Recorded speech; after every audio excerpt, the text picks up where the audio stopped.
Which do you like better, Texas or California? California. I mean, it's my home state. Which do you prefer, riding motorcycles or taking photos of people riding motorcycles? I really do love both of them. I mean, it's hard to pick one. Track or ADV? These are hard. Man, I'm a multidisciplined motorcyclist, so I love... If I had to pick one that I could only do for the rest of my life, dirt. I'd take dirt over track. Goggles or flip visor? Flip visor, so I can wear my sunglasses underneath if I have to. Circuit of the Americas or Laguna Seca? Circuit of the Americas. I'm going to catch so much hell for that one. Would you rather have a winter project in the garage or would you rather go to motorcycle shows? I'd rather see the people in the industry. I'm horribly bad at working on my bikes. Which do you like better, Distinguished Gentleman's Ride or motorcycle camping? These are hard, dude. Man, like this sucks, man. None of this is one better than the other. God, motorcycle camping refuels the soul. Distinguished Gentleman's Ride does the same because of the people involved in it. My name is Sam Bendall, and my hometown is Los Angeles, California.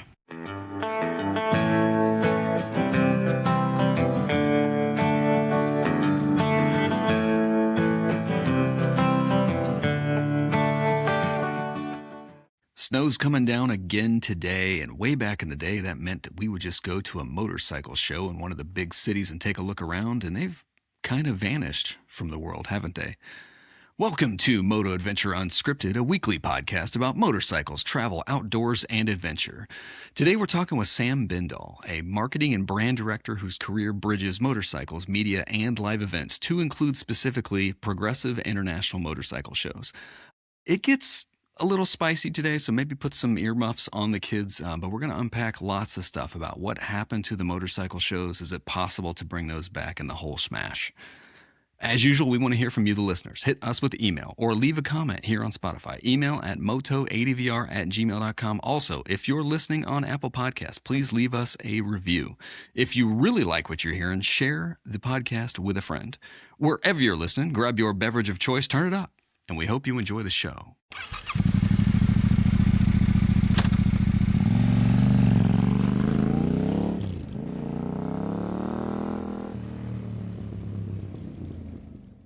Sam, thanks so much for taking time to get on the show. I really want to try to rebuild motorcycle shows, especially in the winter on the East Coast. But I have to ask you, what's a raconteur? A what? It's on your website. You tell me, man. Raconteur. It's a storyteller. It's a person that tells stories. It's a French word. Raconteur. Yeah. I fancy myself a freelance blogger. Apparently, I am a rank amateur. That is definitely the case here. Raconteur. Clearly not a Jack White fan there, Drew, are you? Apparently not. Sam, can you do the hard part and introduce yourself to the audience for people who do not know you? Tell us a few things about yourself, some of your riding experience, and definitely some of those career highlights, because that is not a short list. Okay, yeah, I've had a very 15 years in the motorcycle industry on various sides of the fence. So my name's Sam Bendall. I've worked in the motorcycle industry for almost 15 years, mainly on the public relations, marketing, communication, and content production side. I was a former motorcycle journalist and riding instructor for a couple years, helping folks get their M1 license and also do and train intermediate track skills. My primary roles have always kind of encapsulated storytelling, media production, media relations, content development, and overall marketing strategy for particular brands. I am involved, and I'm still involved with Distinguished Gentleman's Ride. How you mentioned, I started the Los Angeles ride, or at least took over the Los Angeles ride and built it into a tier 1 city ride. I've also am involved with the Moto Social, did that in Los Angeles, and now I do that here in Austin, Texas as well. I built a marketing department for a major power sports dealership here in Texas. They had 6 rooftops, so I helped them develop a full marketing department and strategy so that they could sell all their products. What else? God, where else does it go? Career highlights. Oh man, I valued a lot of my time when I worked at Triumph Motorcycles America. That was like my first big job in the industry as their public relations manager. I got to work on a really cool project called the Triumph Castrol Rocket, where they got to like they strapped two Rocket 3 motors together and supercharged them and then sent them down the Bonneville Salt Flats with the attempt of trying to like go over, I think it was like 400 miles an hour. It didn't happen, but I got to work with some really talented people like Matthew Sanders of Fluid Films up in, I think he's in Portland. So I got to play, like I got to do one of my favorite things that we did was a video called The Microclimate of the Salt Flats. So I got to kind of direct my own small Planet Earth episode with him. Like he filmed all of it, but I did the director and I wrote the voiceover. And we hired a guy out of Atlanta to do it. He had an amazing voice. Distinguished Gentleman's Ride has been always a career highlight for me. I got pulled into that reluctantly, semi-conscripted by Mark Howa to be the LA City host with Nick Dillon at the time. And we built that into an amazing, amazing event where I've passed the torch to a whole new team that is absolutely killing it. Like I fundamentally think that they're doing a better job than I even did. So a big props to Don Leonhardt and everybody that's involved in that. And then what else is fulfilling? The teaching element, being able to teach people to get their M1 license, get better on track. That was a nice career highlight. And yeah, there's always the journalist side where like I got to, go to Spain or Bologna and go on press launches. Like my whole career feels like it's been a fun highlight. Like I love everything that I've done. And as for riding background, I've been riding for 25 years. I took it seriously for the last 15. And I really got exposed to some people who were like real high level riders that really taught me that I didn't know shit. And then it made me want to be a better rider. So that's always been a fun thing. And then like I've been able to steadily progress in my skill set. And I do believe being a multi-genre motorcyclist is the best thing you can do, which is why like when you ask track or ADV, I'm just like, single track. Like it's... favorite motorcycles, that one's always hard because of the journalist side. I got access to so many bikes, but I would say that my favorite motorcycles are the ones tied to memories, not so much like the performance end. I have a big soft spot for my clapped out Tiger 800 XC. It's taken me all over California, Oregon, parts of Washington, Nevada, Virginia, North Carolina, Tennessee, Texas. Like, it's been a fun bike. I now have Matt Carman's Scrambler 1200 XE because that bike is. I worked on the launch. I didn't work on the launch, but I knew it was in the Triumph launch pipeline, and I was really excited that they were going to make a true retro adventure bike.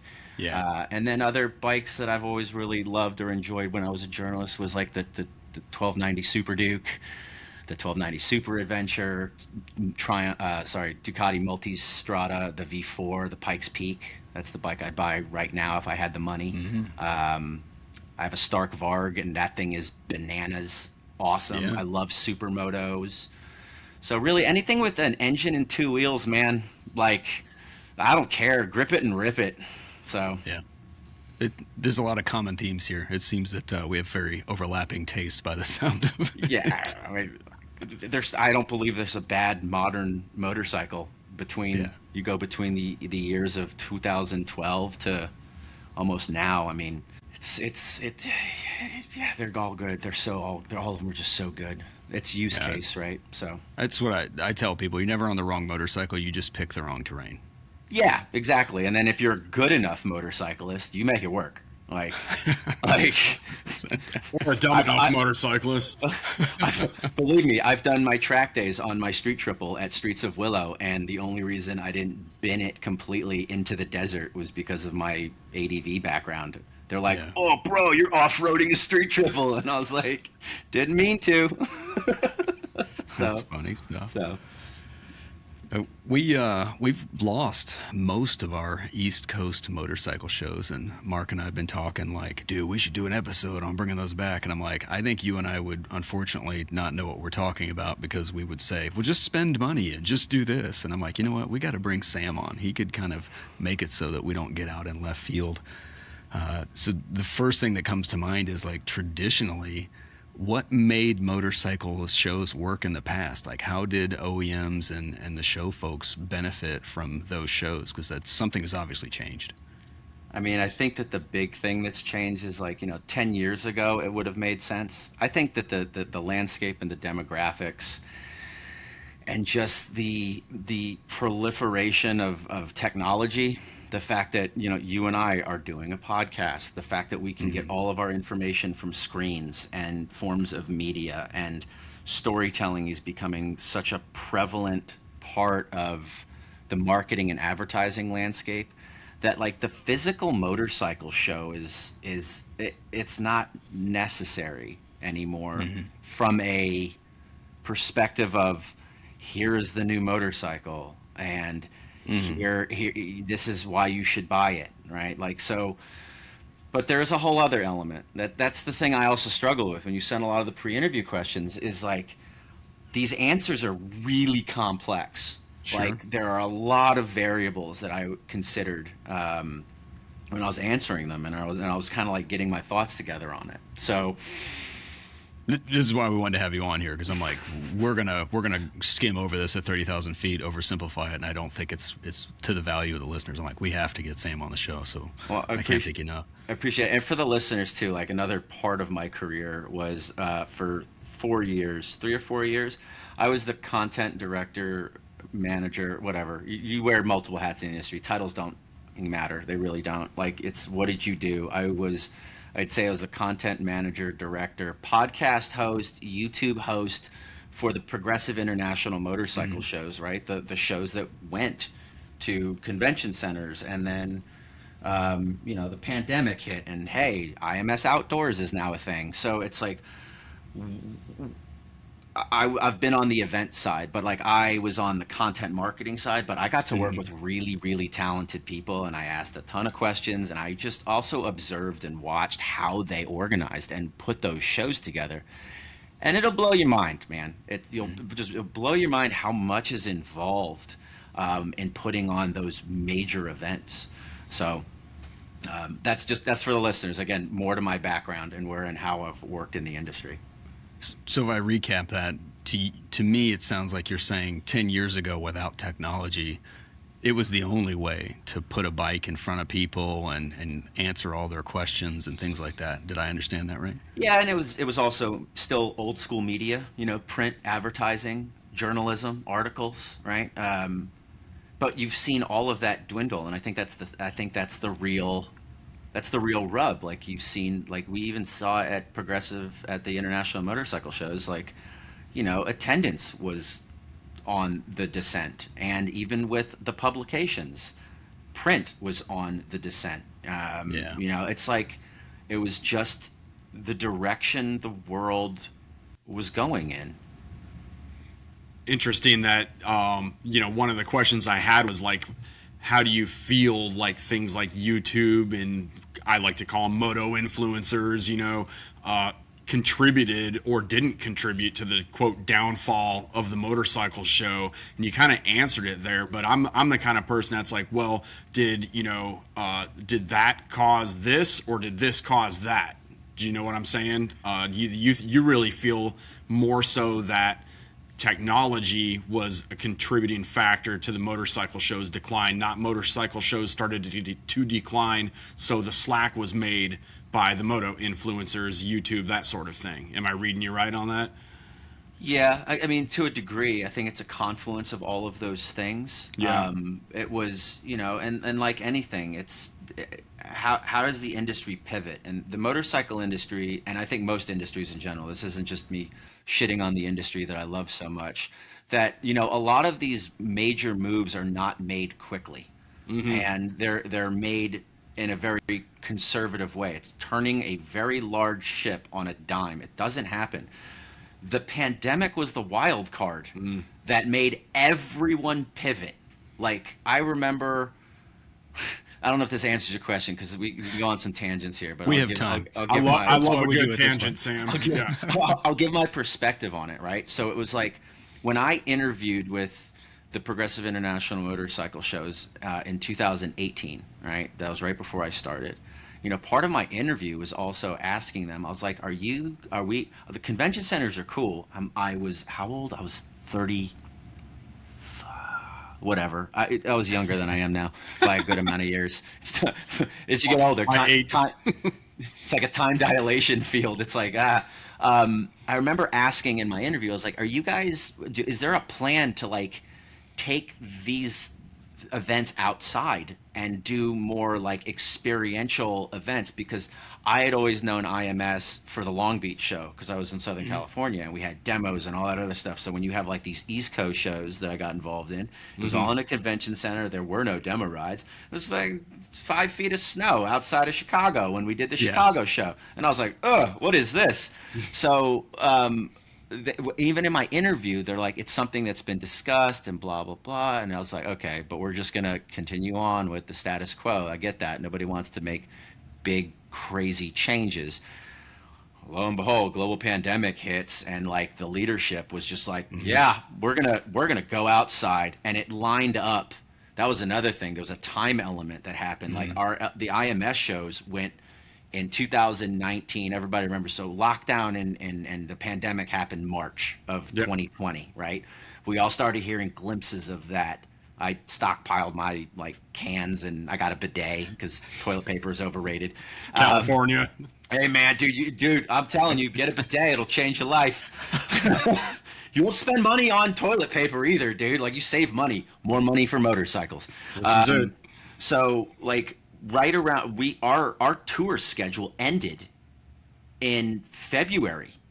So we had completed our 2019-2020 show season, and it was supposed to kick back up again in November, right? Because Long Beach was the kickoff. So 2020 November, we decided to make that pivot, and we're like, we're doing IMS Outdoors, full rebrand, full new sites, new locations, like a whole thing. Like it was a whole, like all hands on deck. And then I got more into doing like hosted a podcast, did a B2C podcast, B2B podcast with Robert Pandia and like some other folks. And like, and then like we did a YouTube series with a bunch of friends in the motorcycle industry and did like, I think it was a 10-episode series. Like I produced and shot a lot of those. I had other people shoot stuff. The guys from, it's now Vana, but they were Meta, and they sold it for a ton of money to Meta. And like they produced a video in Colorado, and we like tried to showcase motorcycling. And you can still find a lot of those videos on YouTube.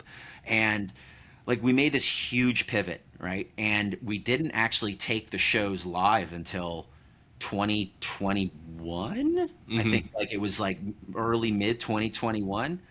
Great all hands effort. Like that's when I got to also see like the people that I worked with, you know, Tracy Meredith, Lyasa, everybody that was part of IMS, like pros, awesome. It was a great place to work. But it was like the pandemic changed everybody in such a weird way. And we had to like relaunch a show that in different markets where we didn't have presence. And that was the thing with IMS. And I think that's the thing with a lot of shows is that you have to consistently be somewhere. You have to maintain that consistency. You can't just jump around different places. Yeah. And, you know, the budgets for advertising and marketing were pretty limited. We had to be loose and fast. That's the name of the game in the motorcycle industry. Learn how to be loose and fast because you don't have wild budgets unless you're working for one of the major OEMs. And even then, like 10 years ago, my marketing or my PR budget at Triumph was laughable after coming back from an agency. So to the point of like the shows, I mean, they're never going to be what they once were, right? That's just, I think instead of looking back, we try to look forward.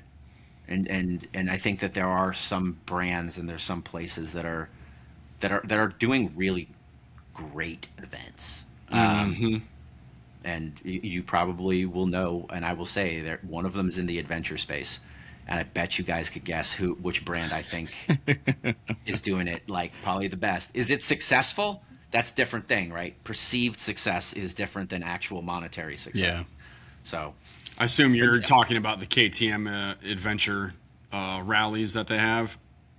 Nope. Nope. I was going to So say you were wrong. Get on, I couldn't get on guess it. ADV Fest is what I think he's talking about. Nope. Wow, now I'm even more fascinated about what he's talking about. Moscow Moto. Oh, I the think Dusty Moscow Lizard. Moto, the Dusty Lizard. We're on the it's- East Coast, so Oh, right. Yeah. that's where we're like, what are you talking Yeah. about? Well, that's because the best ADV riding is on the West. Oh, that's a been whole great talking to you, episode. Sam. That's a whole We'll catch episode. you later. We just have more BLM land. There's more open land. 100%. Like it's is. and climate, right? Yeah. Climate. So, but Wait, no, you don't like mud and snow? Well, how I dare love you? mud. I love all of it, dude. I like that type 2 fun. Like, I love it when I get to come back and be like, that was the worst trip I have ever been on. I survived. Cool.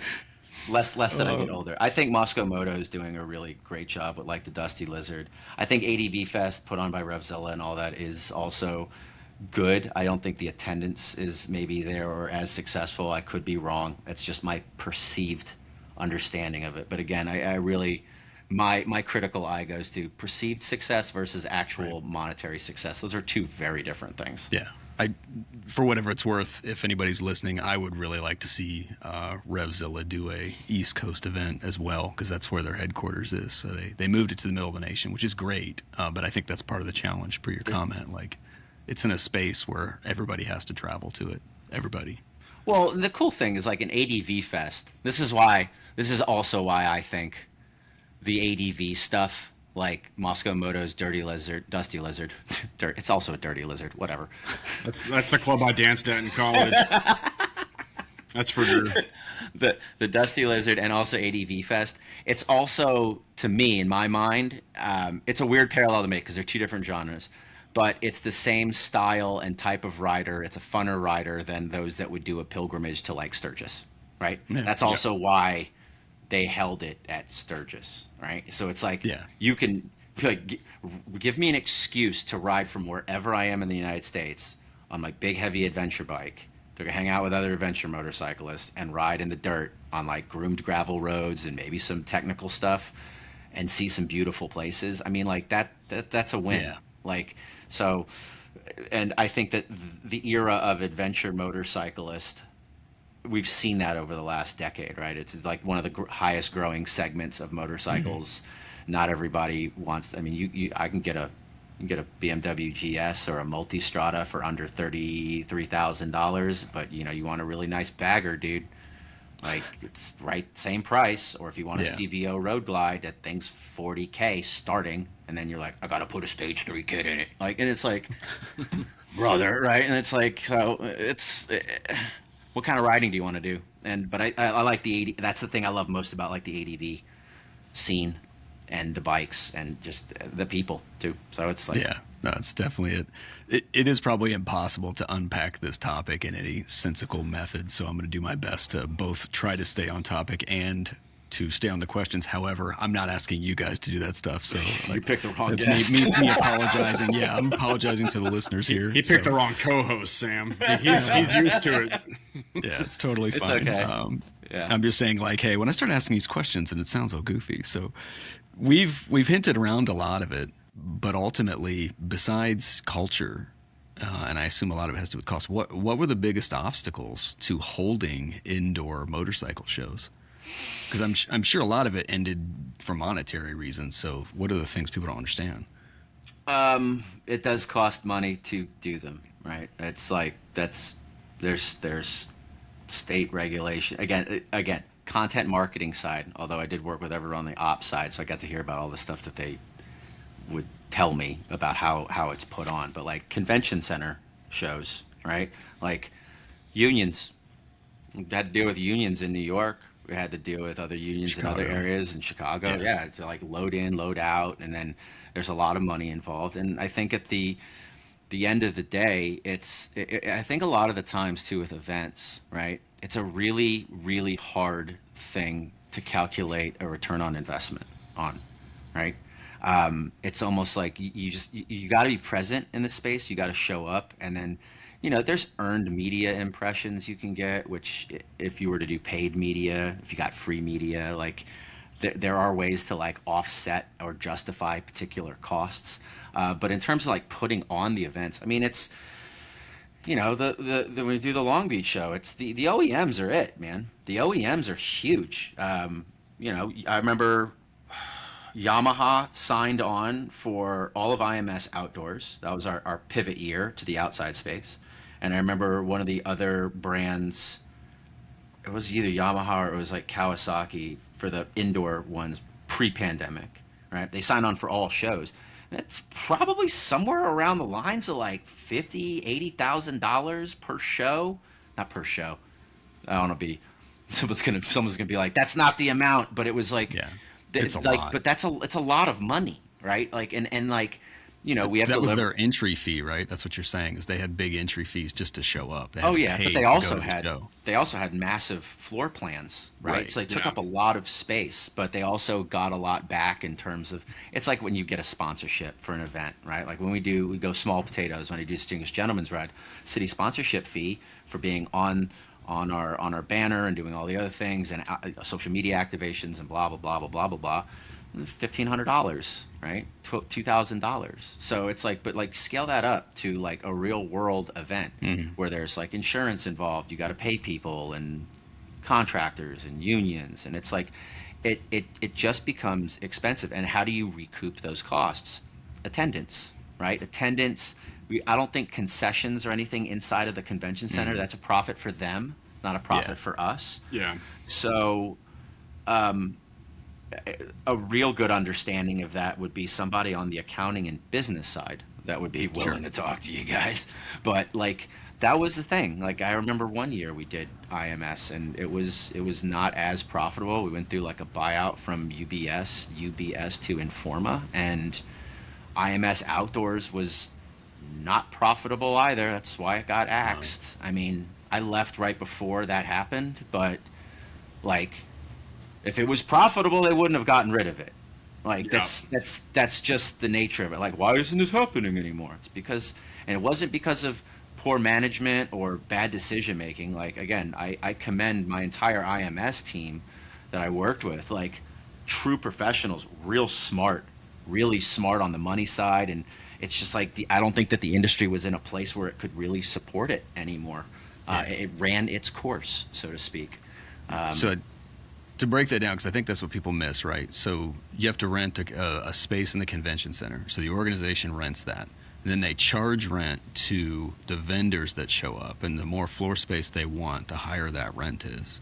And then they also charge an entry fee of some kind to people coming in to join the show. I'm sure I've missed stuff in there. Yeah, I mean, you want a bigger floor plan. You want a 60 by 100 floor plan. It's going to cost you more than a 20 by 20.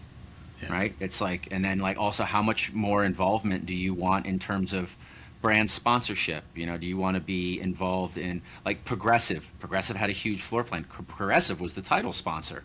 Yeah. So they pay a real ton of money to be on the Progressive International Motorcycle shows. Before it was Progressive, it was like, I think it was a Geico title sponsor. Like, you go back far enough, because the IMS the IMS show was 45 years long.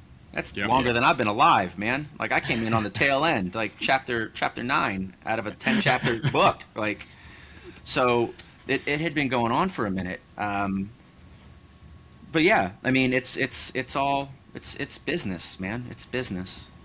The IMS show was my real introduction into motorcycling, dude. So like you talking about the Geico days and whoever the title sponsors were before Progressive, my dad is a lifelong Harley guy, and so I always kind of liked motorcycles, but I never really saw a motorcycle and went, oh my God, I'm doing that one day, until I saw Johnny Campbell's Honda XR all decked out in all the desert. I mean, dude, it still had dirt and crud on it from his last race, I think, you know, and I have a picture of that somewhere around here. And I remember as a kid walking around these shows with my dad. I wasn't the only one doing that. So like in my mind, I'm hearing you talk about this stuff and kind of going back in time a little bit, wondering how do you get, like, to me it brought kids in, it brought families in, it was like a gathering place for your friends. And like I don't know if you can speak to this or not, Sam, but on the East Coast, like you joked about Chicago having 5 feet of flipping snow, we don't get that in Atlanta, but it still gets colder than hell here, right? And so, like, for us, it was like every January or February,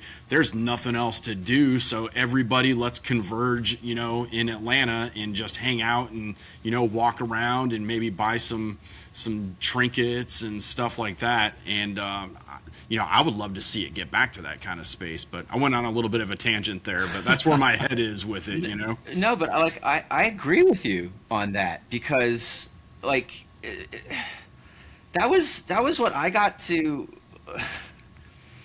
when I worked with IMS. And this is, again, this goes back to like my entire career in the motorcycle industry has been on so many different sides of it. PR for an OEM, journalist as a media guy, a photographer at Coda a lot, and then the event side, and now I'm working on the dealer side. So I get to see all the different cultures. And one of my favorite things about IMS was like, yeah, I wasn't stoked. I was like, we're going to Cleveland.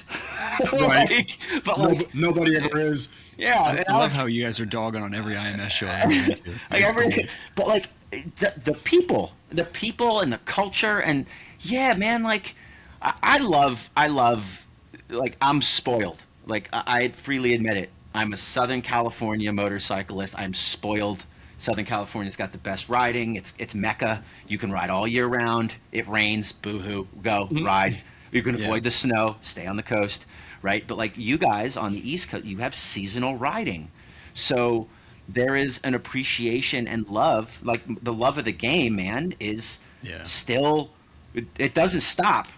In the winter months, you're like, oh man, I can't wait to ride my motorcycle, bro. I'm like, I'm looking at my We're bike. homicidal right now. Yeah. So it's like you wanna, like, and I get it, and it's like, and when we went to like Cleveland, Chicago, Indianapolis, where else did we go that was in that area? Because it was a big swath, right? And we went to like Denver, and it was cold there. But like my favorite thing in Cleveland, man, was there were beer carts at IMS, and I was like, what? Oh, Like, yeah. I was like, can I drink? I'm doing social. Like, this will make me a better marketer, dude. I'll have a good time. Have a tall boy. But, like, everybody was, like, enjoying and that's the thing with the IMS shows, right? It was not just, like, see the new motorcycles. It encapsulated a lot of our culture of motorcycling, right? We had ADV talks with, like, Jamie Robinson from Moto Geo. Or we had our Learn to Ride series where we put people on speed limited zero motorcycles, and they got their kind of first taste of being on a bike. Yeah. That was like a light version of my teaching M1 days, because, man, those are wild. I have some wild stories of people doing dumb things on motorcycles, but we had a couple that did them at IMS. And then we had, you know, the Ultimate Builder Custom Bike Show, where you had custom builders from different regions, and you got to see like the craftsmanship about how people put motorcycles together.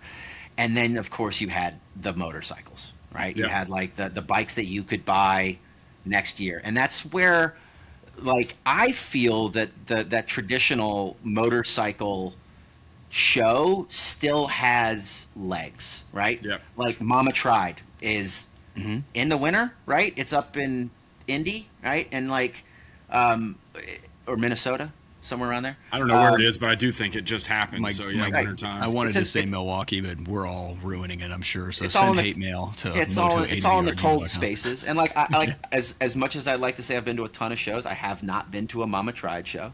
I think it's in Minneapolis. But my That buddy makes sense. David from Kroig has been there quite a bit, and that's always how I get my download on social of him being there. So, like, I think for certain regions it still has its place. But again, and there were good attendance numbers for like Ohio and the Chicago show. But yeah, I mean, I'd love to see that at least come back from a seasonal perspective. Yeah, I think it's just, it all comes down to money.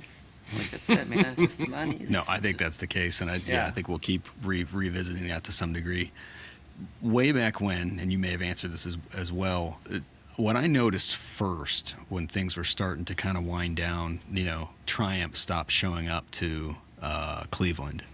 So if you wanted to see Triumph, you had to go to Chicago. So it was like only all the brands, the big brands, came to probably let's call it Chicago, New York, LA, or whatever it was. But yeah, the Cleveland show, very quickly it was like Yamaha, Harley Davidson, and just a couple others. Do you think the OEMs just realized that the return on investment wasn't there, or they already started to find a better option and went that way instead, or how do you think that worked out, if you're even able to share that information? I can tell you, your listeners, and the entire industry that like I don't have definitive information. It's purely speculative. I mean, Sure. I would say for Triumph, it's a privately owned small company. It's not a monolith like Honda or Yamaha. Like they're not diversified. They ain't making pianos and generators, right? Yeah. Like the joke I always got into was one of my friends who ran PR for Honda was, I was like, oh, the sales of the Honda Civic alone for 1 year paid for the entire motorsports division. Motorsports, not motorcycle, motorsport, ATV, UTV, jet, all of that. Like that's global powerhouse, right? Yeah. Why did Ducati pull out? I don't know. You could ask Jason Chinnock that question, but I would also think that, like, and just my love for Ducati, because I work at a Ducati dealership and I love my Ducatis. I really do. I mean, they'd have a presence at the Long Beach one because it was the first start of the season. The motorcycle industry, as much as everyone in the United States may hate me that I'm saying this, it lives, breathes, and dies in Southern California. Although there are a lot of brands that have moved to Atlanta, Marietta, like Yamaha and Honda, and BMWs in New Jersey. But most of the industry is still very much rooted in Southern California, and it was right before EICMA. So for the Italians, they could launch like a Superleggera, or they could like really get a lot of like media return on it and really have a big pop-in event. And then they go to EICMA, and that's what the Italians actually really care about, right? So like that would be my perception of how the Italians think, or at least the Ducatisti, the Ducati corporate thinks. Don't get me wrong, Jason Chinnock has tons of love for the U.S. market and the brand itself, but I think that would be the decision there. And then for the other brands, I mean Harley's that's the big dog, man. They were at all of our events. I mean, they were a huge supporter of those. They were shows. right in the middle of the floor, man. Yeah. I mean, they were huge. The big five to me were always Honda, Yamaha, Kawasaki, Harley Davidson, and then Suzuki jumped in there quite a bit. Yeah. The more micro brands are they have to be very crafty about where and how they're spending their money, and there's a lot of logistics involved in doing those shows. They got giant trailers. I got to move a ton of bikes. I mean, it's a lot of money for them. It's a lot of headache because there's a lot of things that can go wrong too. You mentioned it, so I was going to sneak in there. How long does it take them to actually set up the floor for the show? Like, how many days are people actually getting started before the show starts? Folks don't know that. So my travel schedule with IMS was I'd come in on a Wednesday, and stuff was already getting kind of ported and built in. But like they I would say a week. Yeah. It's like everything gets positioned and everything gets kind of staged and everything gets really organized, and that takes like the bigger block. And then like the last 3 days, like you see it all starting to come together. It's awesome. Like I set up, I don't have the footage. I'm going through all of my like 10 years of audio, video, photo footage. But like I did a time lapse at one. I've seen where we've like actually like, and I'm just like, this is rad, dude. This is so rad. Like how all the little ants are working to build the whole structure, and it's super cool. And like to break it down, 48 to 72 hours. Like we're talking pro level. This is like road show, roadies. Like even the guys that ran the trucks, some of them, and even some of our guys. My buddy Denny, who he and I had every city we were in, we'd have a pool tournament. We'd literally go out on Thursday night and like we put that on That's Instagram, cool. dude. But his whole thing, like he ran like Suzuki's truck and everybody, and like interfaced, and like it's a really well-oiled machine. It was super cool to watch and ask a ton of questions and learn about. Even though I was doing all my job too. I can't even imagine the logistics of just simply getting all the different OEMs to unload their trucks at the same time, essentially. I'm sure they're staggered or what have you, but to try to figure out, okay, Suzuki, you have this block of time to come in and get set up, and Honda, you have this block of time to come in and get set up. Is that actually how it works, or is it just kind of a free-for-all? You know what I'm saying? No, it's wildly organized. There was one woman that ran Always. it all. Always. Dude, the entire IMS staff, 80% women. I loved it. Really? That's They're the cool. most organized. They're the most organized people on the planet. Yep. Like our country probably be, not to get into politics, our country probably better run if a bunch of women actually ran it. I swear to God. I owe so much of my career in this industry to some just absolutely amazing women. My wife runs a small team of people, and she's just they're just more organized, man. They're Yep. kinder, softer. They get things done. It's like, it's so refreshing. It's so refreshing. But to my point, there is the czar of the show, the operations director. Like, everything went through her. Liasa Brown, I called her Mama Brown. Like, anything that needed to get done, if anything needed to be moved, if anything had to like, we're on radio. I'm like, Mama Brown, somebody needs this one thing. She's like, I'll send this person over. And it's like everything funneled through her. Hell yeah. And it was like, and then she had my buddy Ebby, he was literally her right hand, and she taught him how to do the show, and he would do anything that she needed, and like, not as like a gopher, but like as a serious assistant. Like, it was just like awesome, man. It was very refreshing to watch. And yeah, and it's organized chaos. It's the same way that, like, I did the Distinguished Gentleman's Ride in Los Angeles. Like, I could tout all day, like, I'm the city host, I'm like the executive director. I'm like, none of that would have mattered without a team of people that, like, I trusted implicitly to get the things that needed to get done. And when I said jump, they were like, cool, 6 feet, 5 feet, and they're like 5.5, and they're like, got it. Like, and they did it. And if something went wrong, it got reported really quickly, and we'd fix it. And there is a lot of logic, there is a lot of experience, there is a lot of calm to put on a show like that. So Awesome, dude. Yeah. I love that. yeah. Mark, I think you had a question about local dealers. Yeah, so I worked at a Triumph dealership in, we were multi-brand, but Triumph was our big one way back, like '08, that sort of thing. And we were involved with some motorcycle shows. So how big of a role does a local dealership have to play in these motorcycle shows? And does the hurt of the dealership relate to the hurt of, for example, the IMS show at all, if that question makes sense? Like, are you asking? Yeah, let's reframe that one. So, like, Yep. are you asking? I know the main question you had is like, how important has like the dealerships been in putting on the show? Yeah, basically. I shows? mean, are they a fairly decent role in the shows? I mean, I remember going to some of the, and to be honest, I don't remember that it was the IMS show that we were at, but we definitely went to shows and worked with Triumph. I mean, I've been to Barber with Triumph before. Yeah. Just going there, working on the dealership level. Yeah. So I assume there's some sort of relationship between the show and the dealership, and is that an important role? Do they work together? Does it not matter? Is that a better way to phrase it? Yeah, I mean, I don't think it had any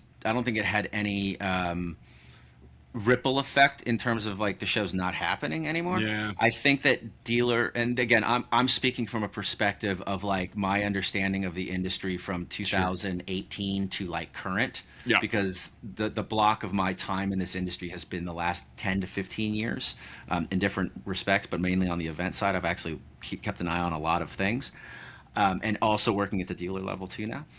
I would say that, dealerships would offer support to the OEMs at an event in terms of just an extra hand. Everybody I know that's ever done an event that an OEM was involved in on the dealer level, they volunteered their time just to be there, to be an extra set of hands, a gopher, and just like make it work. Gotcha. But ultimately, the involvement in the shows and their presence is going to fall on the OEM, because and again, how much involvement are we talking, right? Everything's like on a sliding spectrum. So if they're going to have a floor plan, a big layout, everything's going to be branded. So like Triumph has a floor plan and a big booth, not like, tent, booth, big booth, big floor plan. Like that's Triumph branded everything. That is corporate standards. That's brand standards. That is going to be dictated by by the OEM itself. So they want their people in place to run and operate that thing. They will have outside contractors that meet and understand the OEM's brand alignments so that they are correctly portraying the brand properly. Okay. With the exception of like, the hot model girls at EICMA that are sitting on motorcycles. They just need to wear a Ducati badge. They can just look hot on the bike. They don't need to have any like real thought process there. I still remember when they did have those girls at Cleveland. I went to IMS long enough ago that was actually a thing in Cleveland. That was Drew's first stop. Yeah. So the OEMs and that was a full end of spectrum analysis of like not shitting on the hot girls on bikes, like that's at EICMA, that's in Europe, right? So it's like, but we didn't really have a lot of those, but we'd have people, they have people showing you, handing stuff out. It's always like, for us, it was the or the progressive girls that were like handing out flyers. Like they're just there to hand out and get information and sign you up. It's like a $18 an hour contract gig. But the dealerships, really, truly, when it comes to like the IMS shows, the dealerships have a very particular function in our industry. They are the middleman between the OEM and the consumer. Like the consumer doesn't buy directly from the OEM. We've seen certain brands that are doing that, right? And they're pissing off dealers like Stark. I can order a Stark and it'll drop ship right to in a freight box, and I can unpack it and do it. And that pisses dealers off. But dealers are in place to sell motorcycles, service motorcycles. If they do both of those things really, really well, they can create community and culture around the brand itself, like kind of what we do at Ducati Austin. Like, we don't make money doing track days at Ducati Austin. Like, it's a break even. We maybe make a teeny bit of money, but we do it for the love of the game, baby. Like, we're all about it. Everybody at the shop rides. We all ride track. So, like, we cultivate that community, that culture at our store. And that's a very boutique store. Whereas, like, you have these big Walmart-style shops that sell everything. Their bottom line is their bottom line. They want to sell bikes. They want to sell UTVs, ATVs. They want to service those. They got to make their money. But they also, if they're backed by like a dealer group or like a car dealer group or whatever, they can invest back into other events or regional events. So I don't think that the dealerships have a big role. They're very, very supplemental when it came to like these big trade shows, what we would call like a consumer trade show. That makes good sense, man. Yeah. If I summarize more than anything else, it just seems like there just weren't enough bodies coming in, and it wasn't equating to enough sales. So indoor didn't work out so well. Obviously, outdoor was 2 years? IMS Outdoor ran for 2 years. One. It was only 1 year, really. I thought it was a couple.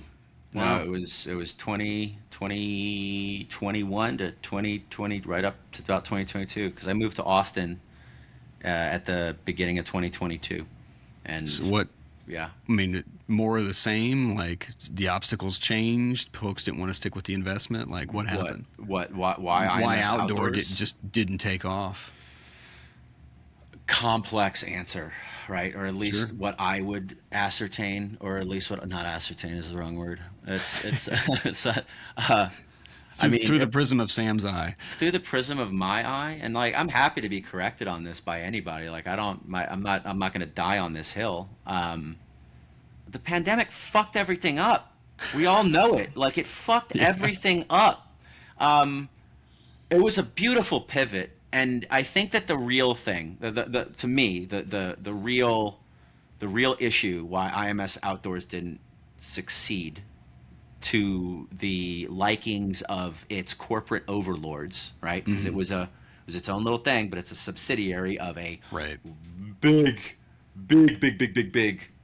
corporate events thing. The people that own Progressive IMS, they have the battery show the concrete show. Yeah, there's a show Yeah, people where don't they know that, show yeah. about concrete, man. Like new technologies in construction and concrete. They have one out in Germany. They got a makeup show. They got a fashion show. They do shows, man. They do events. And the people that I worked with, they ended up pivoting over toward the beauty side and the battery Yeah. show. Like yeah. So I mean, I think the main thing of why it didn't succeed was we were at new locations, and we probably did not spend enough money on the advertising and marketing side to really, like I even said, I was like, I'm not your digital advertiser. I've become a digital advertiser in the last 5 years. I'm good on Yeah. like Meta, Google, TikTok. Like I'm real good at that now. I wasn't then. And I was like, we need to bring in an agency. We need to spend like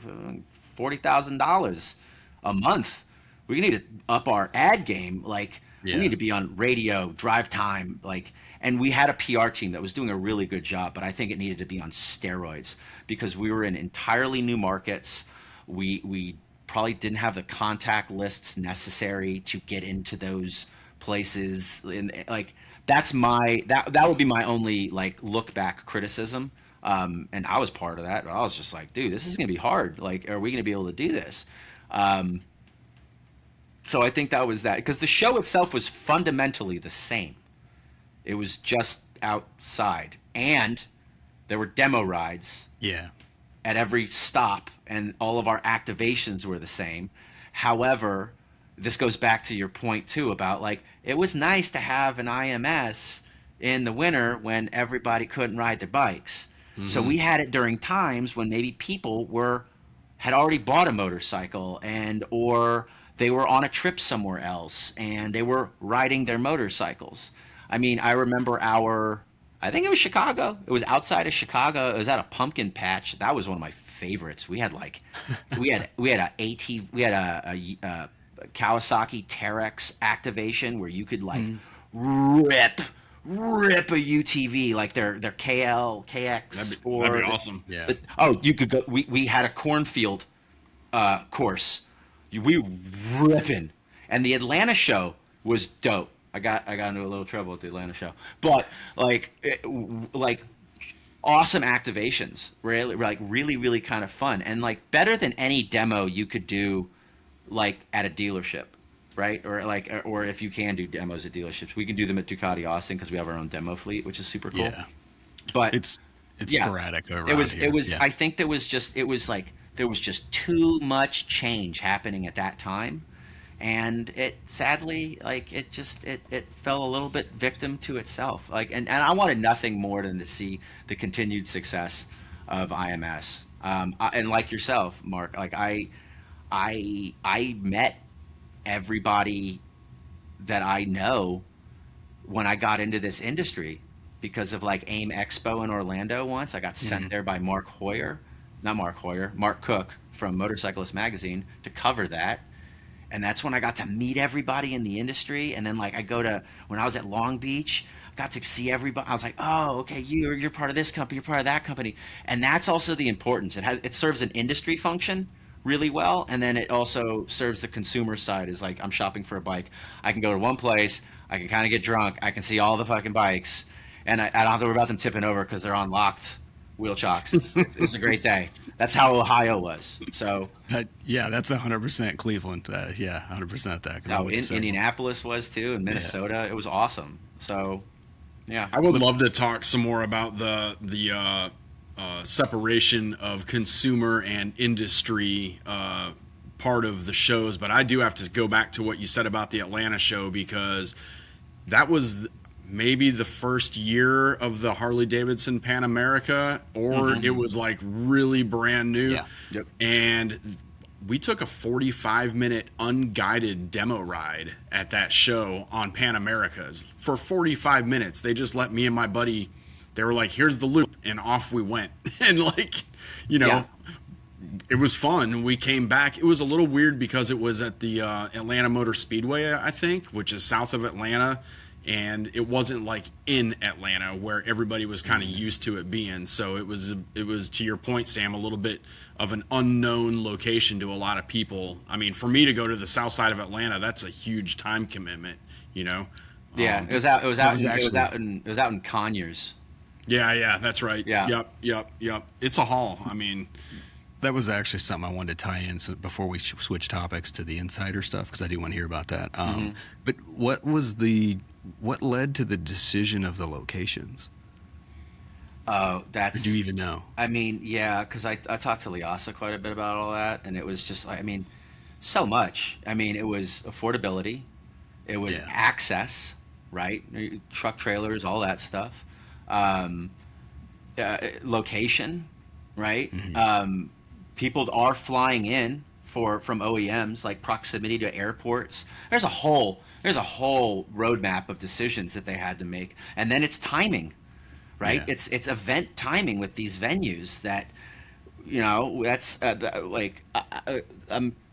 I don't know if I'm making this up in my mind, but I feel like I heard someone say this. But like our Chicago activation at that pumpkin patch farm place was, I feel like the decision to have it there was also because of because we had the people that put that on there was a mutual alignment. We were like, this Yeah. is a cool venue, this can be made fun, and the people that ran it were like, yeah, we'd love to have you, this sounds like it's going to be awesome, right? And like we also got like IMS beers made. They had a full brewery made us IMS That's awesome. outdoor beers, and Yeah. they were all brand. I stole so many of those beers, dude. It was so cool.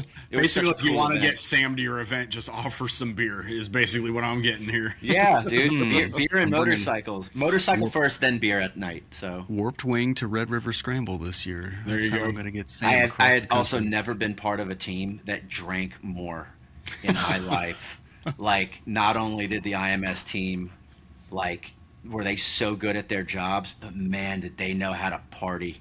And oh, we had a good time, man. That was great. It was a great team, dude. That's awesome. Yeah. We did not detect that you missed that. That's weird. How you just brought that up just now. I didn't catch that. Dude, I had some nights.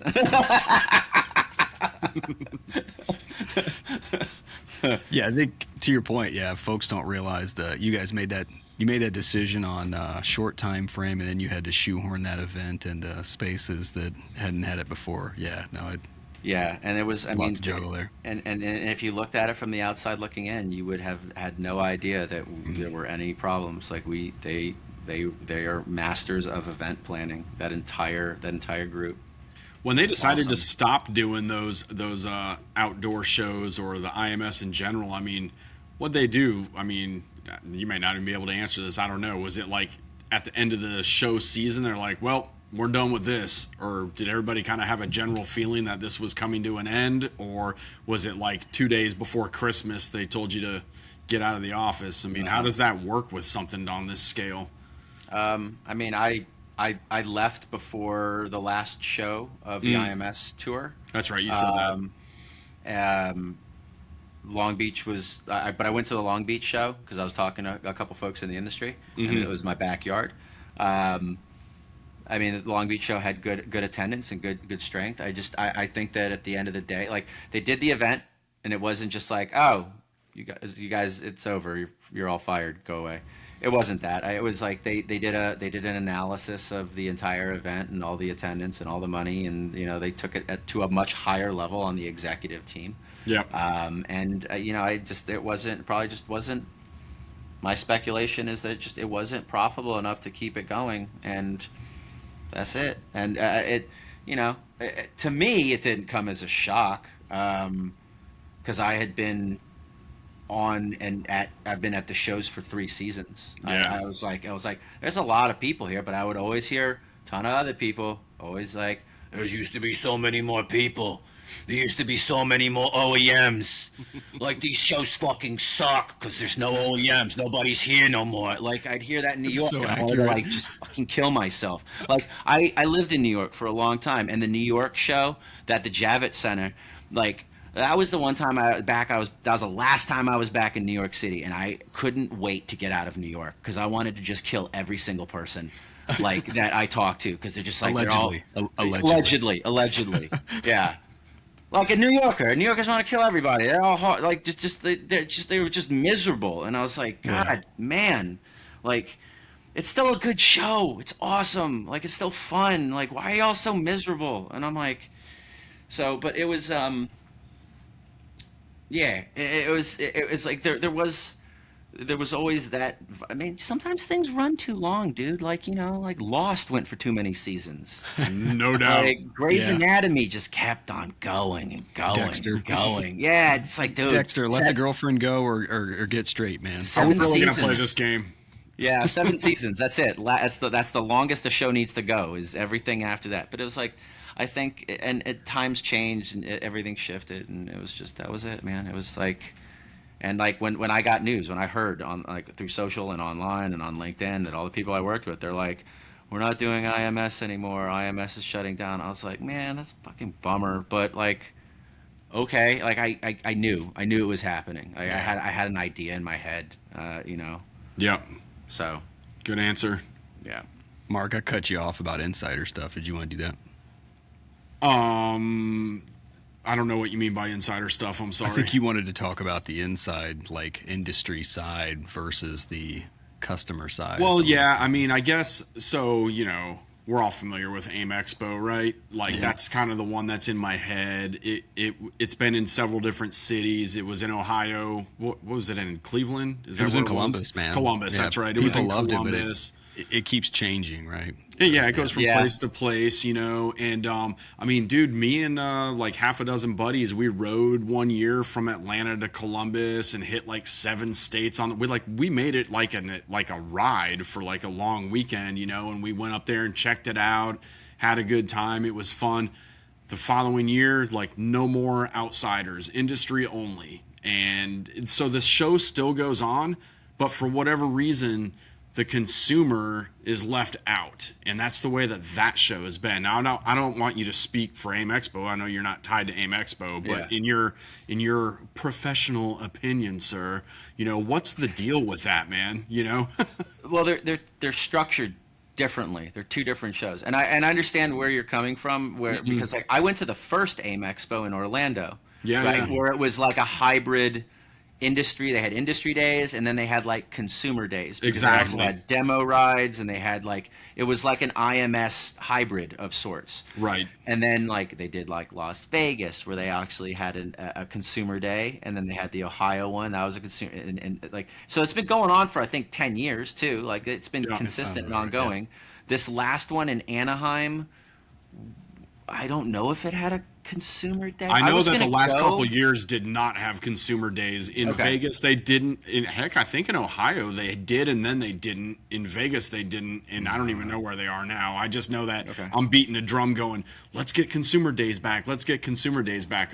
Yeah. I'm ignored because I'm just me, but Right. So Peasant. no, it's all I don't know the reason for that, but the industry shift. I don't know why the choice to eliminate consumer days was made. yeah, Let's say that. Yeah, But from a B2B standpoint, right? Like again, perceived success versus is it actually successful are two very different things. I don't know if AIM is financially successful. Maybe it is. Maybe they keep doing it. So Right. cool. But from a structural standpoint, I think that it serves a purpose for the industry, right? Like to think about it that way, it's like the B2C side requires entertainment.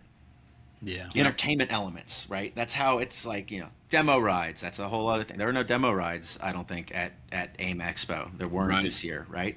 They definitely skewed a lot more toward, and these are anecdotes that I've talked to a couple friends that actually went this year. That skewed heavy toward the Chinesium electric motorcycle brands and maybe a one up and coming one like Bonnell, the one that's trying to like compete against Stark. Okay, I've seen that one. And then, that was very off-road focused or very like ATV, UTV side by side. Had a lot of that. Wasn't focusing on street motorcycles as much as previous ones, but also it serves as a foundation. This is what I took from a friend of mine who was there. She told me, it serves as a foundation more for those in the industry, like vendors, providers, dealers, OEMs, to actually be in one place at one time. Like, she went to the Lightspeed seminar. All dealerships run off of an antiquated software system called Lightspeed Evo, and I literally I hate it. It was antiquated 2 decades ago, dude. Is this how they order parts and stuff? Order parts, manage inventory, terrible. write deals, everything. Yeah. But also, you can't get any of these people on the phone. You can't talk to your account rep. Same thing with like Dealer Spike and DX1 and all these website providers. Like I just want to strangle whoever works at these companies. Like I had an account manager that would never answer her emails, would never answer her phone. And I'm like, I need this changed on my website because you won't let me do it. Like it's this like old mentality, and it drives me as like an elder millennial absolutely crazy because I can run a website. My wife runs the Shopify site for her company occasionally. Like she jumps into the code and does all of it. None of these providers do that. So it gives a lot of industry people a great time to like en masse be like, hey, cool, you told us how to like write reports and do all this but we need this, and this. It's like trial by committee. So I think it serves its purpose in the industry to like get things moving, but like does it? And like that's what she told me. She's like, that was wildly that was well attended. So while they're setting up for events like this that are very dealer focused or vendor focused, that has nothing to do with the consumer side. That's quite like, oh, you want to eat a hot dog from Costco?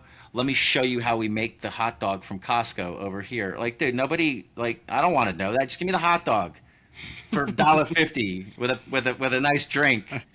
So that's kind of the divide between both of them. So I think that the like AIM Expo, that serves its purpose, and they're doing a great job. It's really well organized. It's well marketed. It's well advertised.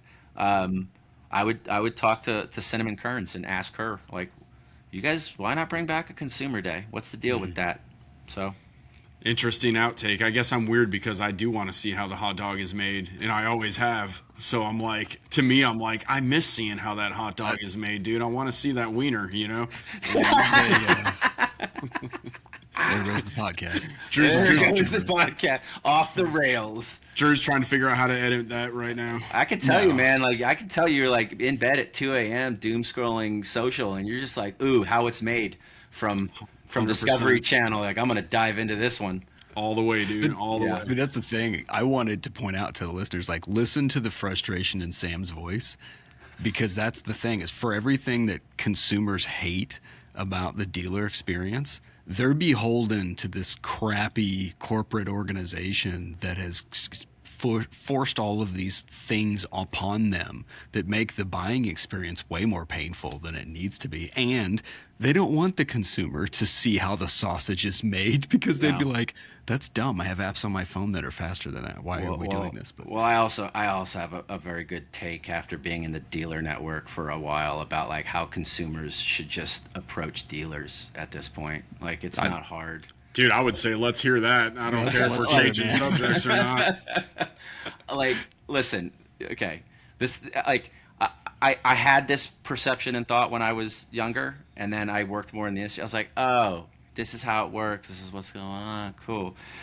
People love to bitch about the dealerships. They love to bitch and moan about dealerships. Stealerships, right? They're trying to steal your money. And I'm like, fucking. I mean, listen, there are dealerships that have some shady advertising practices to kind of hook you and get you into the door. Right. However, you should understand and know, because you have a pocket computer at your damn fingertips, that you can get a lot of information already from this. One, don't lowball dealers. We all talk to each other.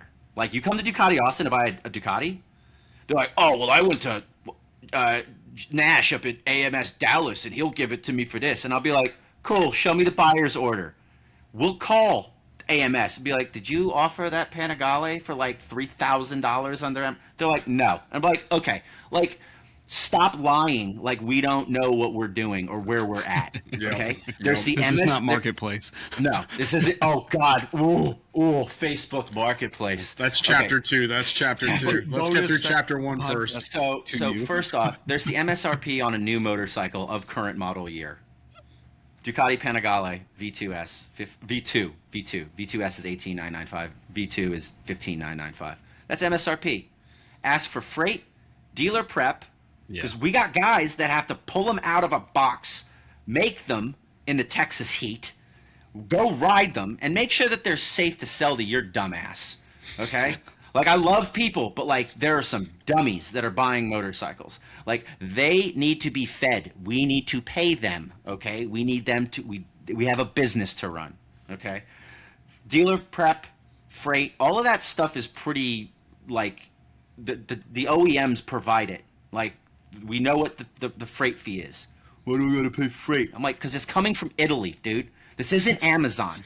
Like, it's not in a holding center. It's a vehicle, right? But the consumer doesn't realize that you guys get charged that. They think that you guys just get charged what you get charged. They don't realize that those fees exist because the dealer has to pay them. Financial illiteracy in America is a real thing. And it's like, listen, if you are complaining so hard about buying a sub $20,000 motorcycle and you want new, like, this is how it is.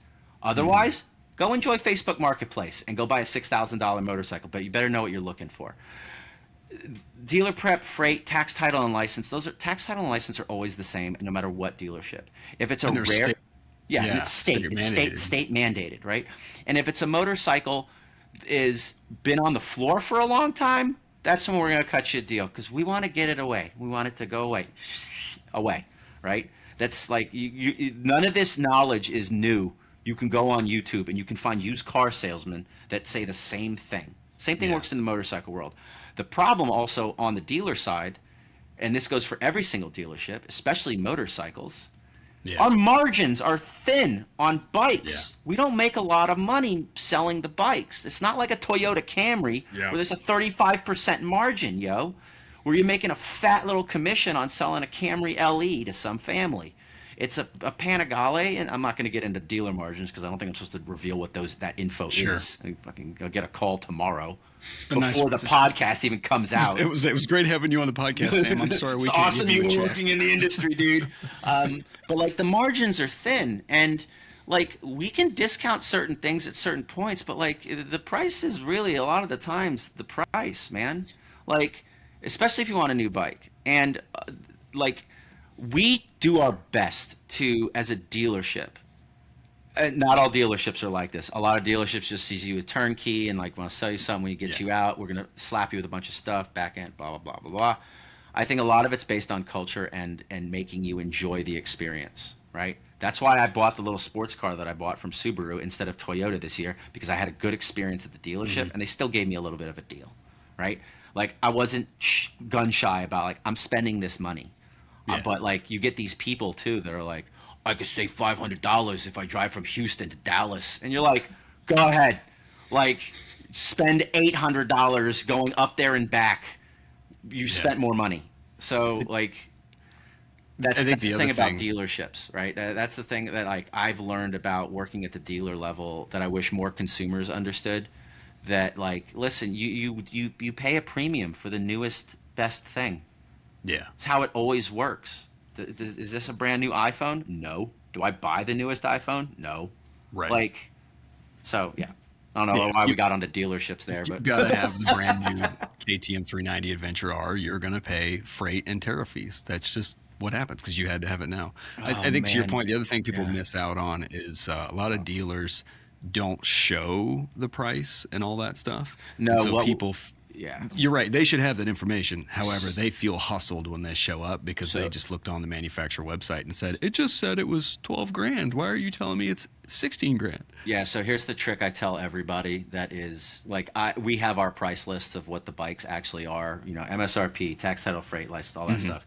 And I've looked at it and I've looked at seen the pattern of it, and it's just like, I tell anybody that's looking at a brand new motorcycle, if it's under $20,000, whatever the MSRP price is, just add like 3,500 bucks to it Yeah. to get yourself comfortable for where your out the door price is going to be. Now, granted, you can get some extra add-ons like gap insurance and like some other maybe extended warranty, and those can be very good, especially on like a new model year engine or a new bike. Like that makes sense. That protects a little bit of your investment. If it's over $25,000, add $4,500, right? Just increase the like gap on that a little bit more, and then like you're like, oh, okay, like Yeah. yeah.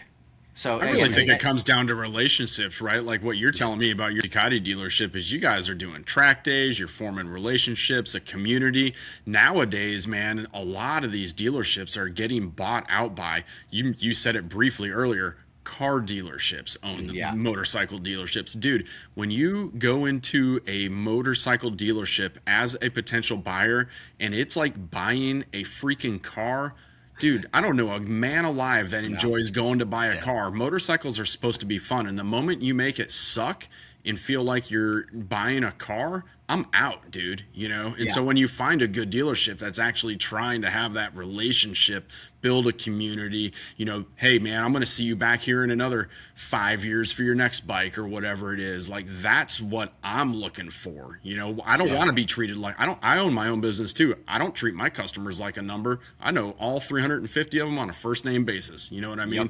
And I don't expect that level of commitment from a dealership, but at least make me feel like I'm welcome in there, not look down on me from your high up seat at the parts counter and wonder what the hell I'm doing there, you know? No, I fundamentally believe, like, because I don't know if this is because like I grew up working in the service industry, right? Like I've been in hot ass kitchens. I've been a bartender. I've run bar programs. I was a server in New York. Like everything comes down to customer service. Everything comes down to like relating to your customer in a way that makes them feel special. And I don't find that to be really difficult because like you have walked into my place of employ for a thing that I love like more than anything in this world. It's like my wife, my cats, and motorcycles, dude. Like and my cameras, photos. But like it's third in the list, dude. Like and I love to be able to discover what someone rides, how, you know, where are they in their motorcycle journey, not their buying journey, right? Because we finance anybody and we figure it out. It's like how much you want to pay, but like it's that soft skill that is needed, I think, more than ever in the industry. It's like share the love of the game, baby. Like this, like cool. You want to do track days? Let me tell you about Ride Smart. Let me tell you about Sport Rider Coaching, Yamaha Champ School. Go do flat track. They're like, what's flat track? I'm like, go do Colin Edwards Texas Tornado Boot Camp. Go do flat track riding, then go shoot his guns, and then go get drunk, and then do it all again the next day. Like, sign me up, dude. And I'm like, that's the money you should be spending, is like the experience, right? You should be, you want to buy into the experience and the culture. And like I have had people come into the shop because I would sit there, I would talk to them. That's also the benefit. Like my salary is not based on selling a motorcycle. I'm the marketing guy, so I do all my marketing stuff. But at the same time, with my background, I get to talk to people about motorcycles. And I've had multiple customers come back and they're like, we bought motorcycles from you because you treated us like people. And and Colin, who is our sales guy, he's like, he made the buying process pretty simple. Colin and Vito made the buying process easy. And it's like, yeah, it took a couple weeks. You know, we don't follow up dumb hard, but we do follow up, be like, are you interested still? And they're like, oh yeah, dude, thanks for reminding me. You know, like we don't approach it in like a really salesy aggressive way like the car dealerships did, like the Toyota dealership did. Like, bro, the Subaru guy was awesome. He let me gymkhana my BRZ. And he's like, you like it? And I'm like, you just sold a vehicle. You just let me do donuts in a brand new car. Like, hell yeah. So like, but that's the industry. That's what we need to, that's what every dealership needs to understand. That's what every salesperson, every parts person, do your fucking job. Do the things that make the shop run, and don't cry about it. But then don't forget about approaching and working with the customer on making a huge purchase decision that they are going to either love or hate. And we don't want them to hate it, but you gotta be able to, like, you want to work with them. You want them to feel embraced. And like, I love that about the industry. I think there are a lot of people, there are a lot of folks in the industry that do approach getting a motorcycle that way. And then there are people who are woefully misguided. Agree. I mean, as enthusiasts, we're in a cult. And that's, to me, viewers need to understand. You're building a cult, and if you're not, I don't know how long you're going to make it in the motorcycle world, because you are building a cult. Yeah, and it's also it's the punishment of the cult too, because it's like, I'm not a billionaire yet, like I'm not gonna be, but like as far as cults go these days, this is an all right one to be in. Yep, true story. I totally want to unwind more of that customer experience stuff, because you've got some stuff on your website that I really want to tie into. I do want to kind of finish up anything else Mark has, and then my next question was, if we were going to start motorcycle shows from scratch, how do you think we could potentially be successful doing that? If we apparently we need to give about $1 billion to Sam to figure out how to do that. Maybe step $2 one. billion. Oh God, that's all. I mean, when you gave me the pre-interview question, my answer to that was, I'm too dumb to answer that. LOL. I'm just a guy with all this motorcycle life experience who's here to reinforce you making bad motorcycle purchase decisions. I love it. Like that was. I mean, like I don't know, man. Like if you're gonna start an event now, it's one, not me. You got to get young people that got like a ton of energy to do that, or like we can run it from like a high level and then like let them do the grunt work. But it's like there's so scale, right? Like how would you scale it? Like EICMA exists. Like EICMA still exists. EICMA is dope. Have either one of you guys been to EICMA? Oh, no. I would love to be there. Yeah. Go to EICMA. Like you go to EICMA and then you come back and you'll be like, we suck. Like it sucks. Like you'll be changed, man. Like it's not like, it is a full blown event, and it's also that's the other problem, right? And it's like that's the hard thing to unpack, is like it's the culture, it's our society, it's the way that 3% of our population rides motorcycles. Yeah. And there are the people in cars and that are living their regular lives that hate how loud they are. They hate that we split lanes. By the way, I split lanes in Texas because I'm from California. Winning. Yeah, definitely. And it's also a little bit more dangerous. It makes me feel alive still. So, but our culture doesn't embrace motorcycling the same way the Europeans do. Yeah. It's an actual sport. Rossi, Marquez, they're revered. They're revered. They are our, like, Derek Jeter, our never heard of it. What's his name? Tom Brady. I'm sorry, the U.S. hockey team just won. I don't know any of those girls you were talking about. Yeah, no. So, but like that's the thing we're running up against, and that's why if you were to give me $1 billion, I don't think that I would invest it in doing a regular consumer show. I think I would try to fundamentally change the paradigm of motorcycling by getting far more involved in state, regional, and federal politics, passing like federal lane splitting laws. Like every state follows this now. Too bad. You kill a motorcyclist. Now, if the motorcyclist is going fast and does dumb shit and kills himself, you're off the hook, because I don't got any time for them street squids. But like, if you block somebody with your car, straight to jail. Like if you any of that, like there needs to be some more protections in place for people that ride motorcycles, because then it would bring people into the motorcycling world, right?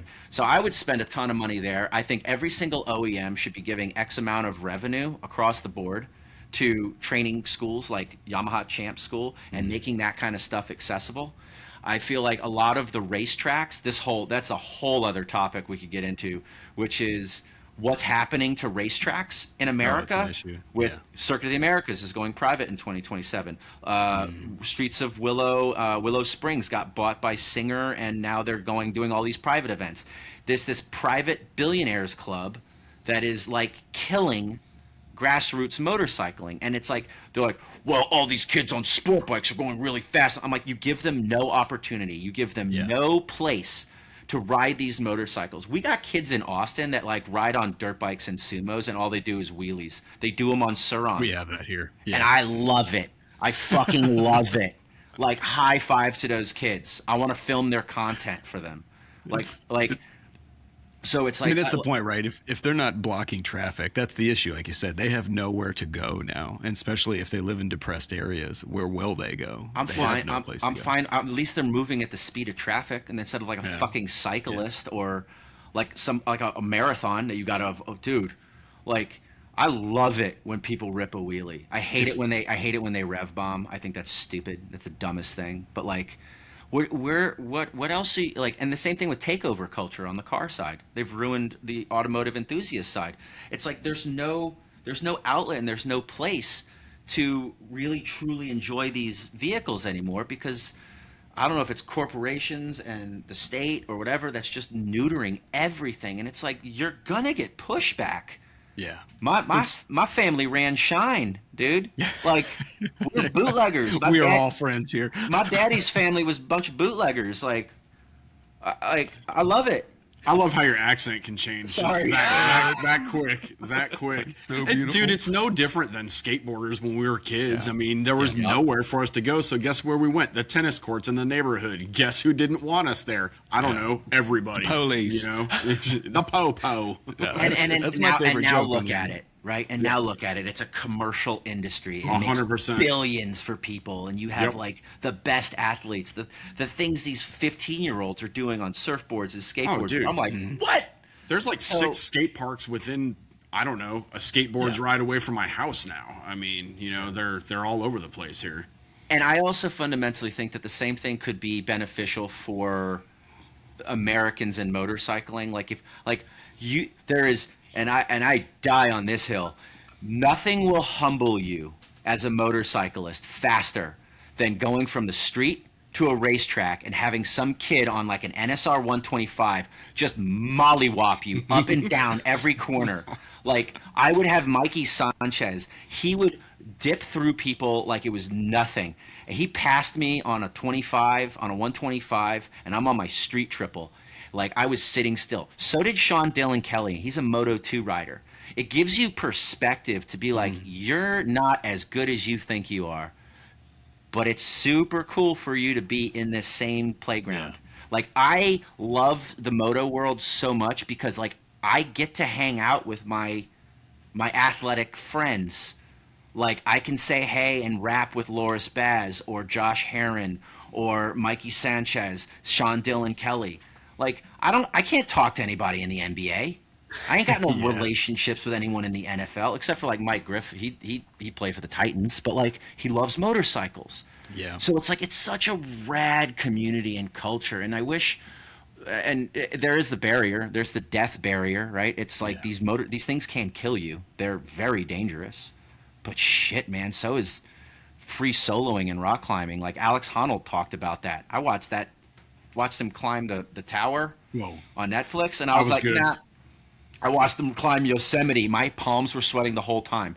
And he goes on a podcast and he talks about, like, people don't think about risk anymore. And the entire time he's talking about this, I'm like, bro, I put a knee down at 110 miles an hour at Circuit of the Americas going through the carousel. I get it. Like, I get exactly what he's talking about. And I also think it's made me a better person because of it. So, Well, and people aren't going to like it, but the truth is the number one killer in America is heart disease. So I'm sorry. Yeah. You can claim this all you want, but heart disease is going to get you. And you're going to say, well, not right now. And I'm like, okay. But that one, that they don't give you a timer to let you know when that's going to be.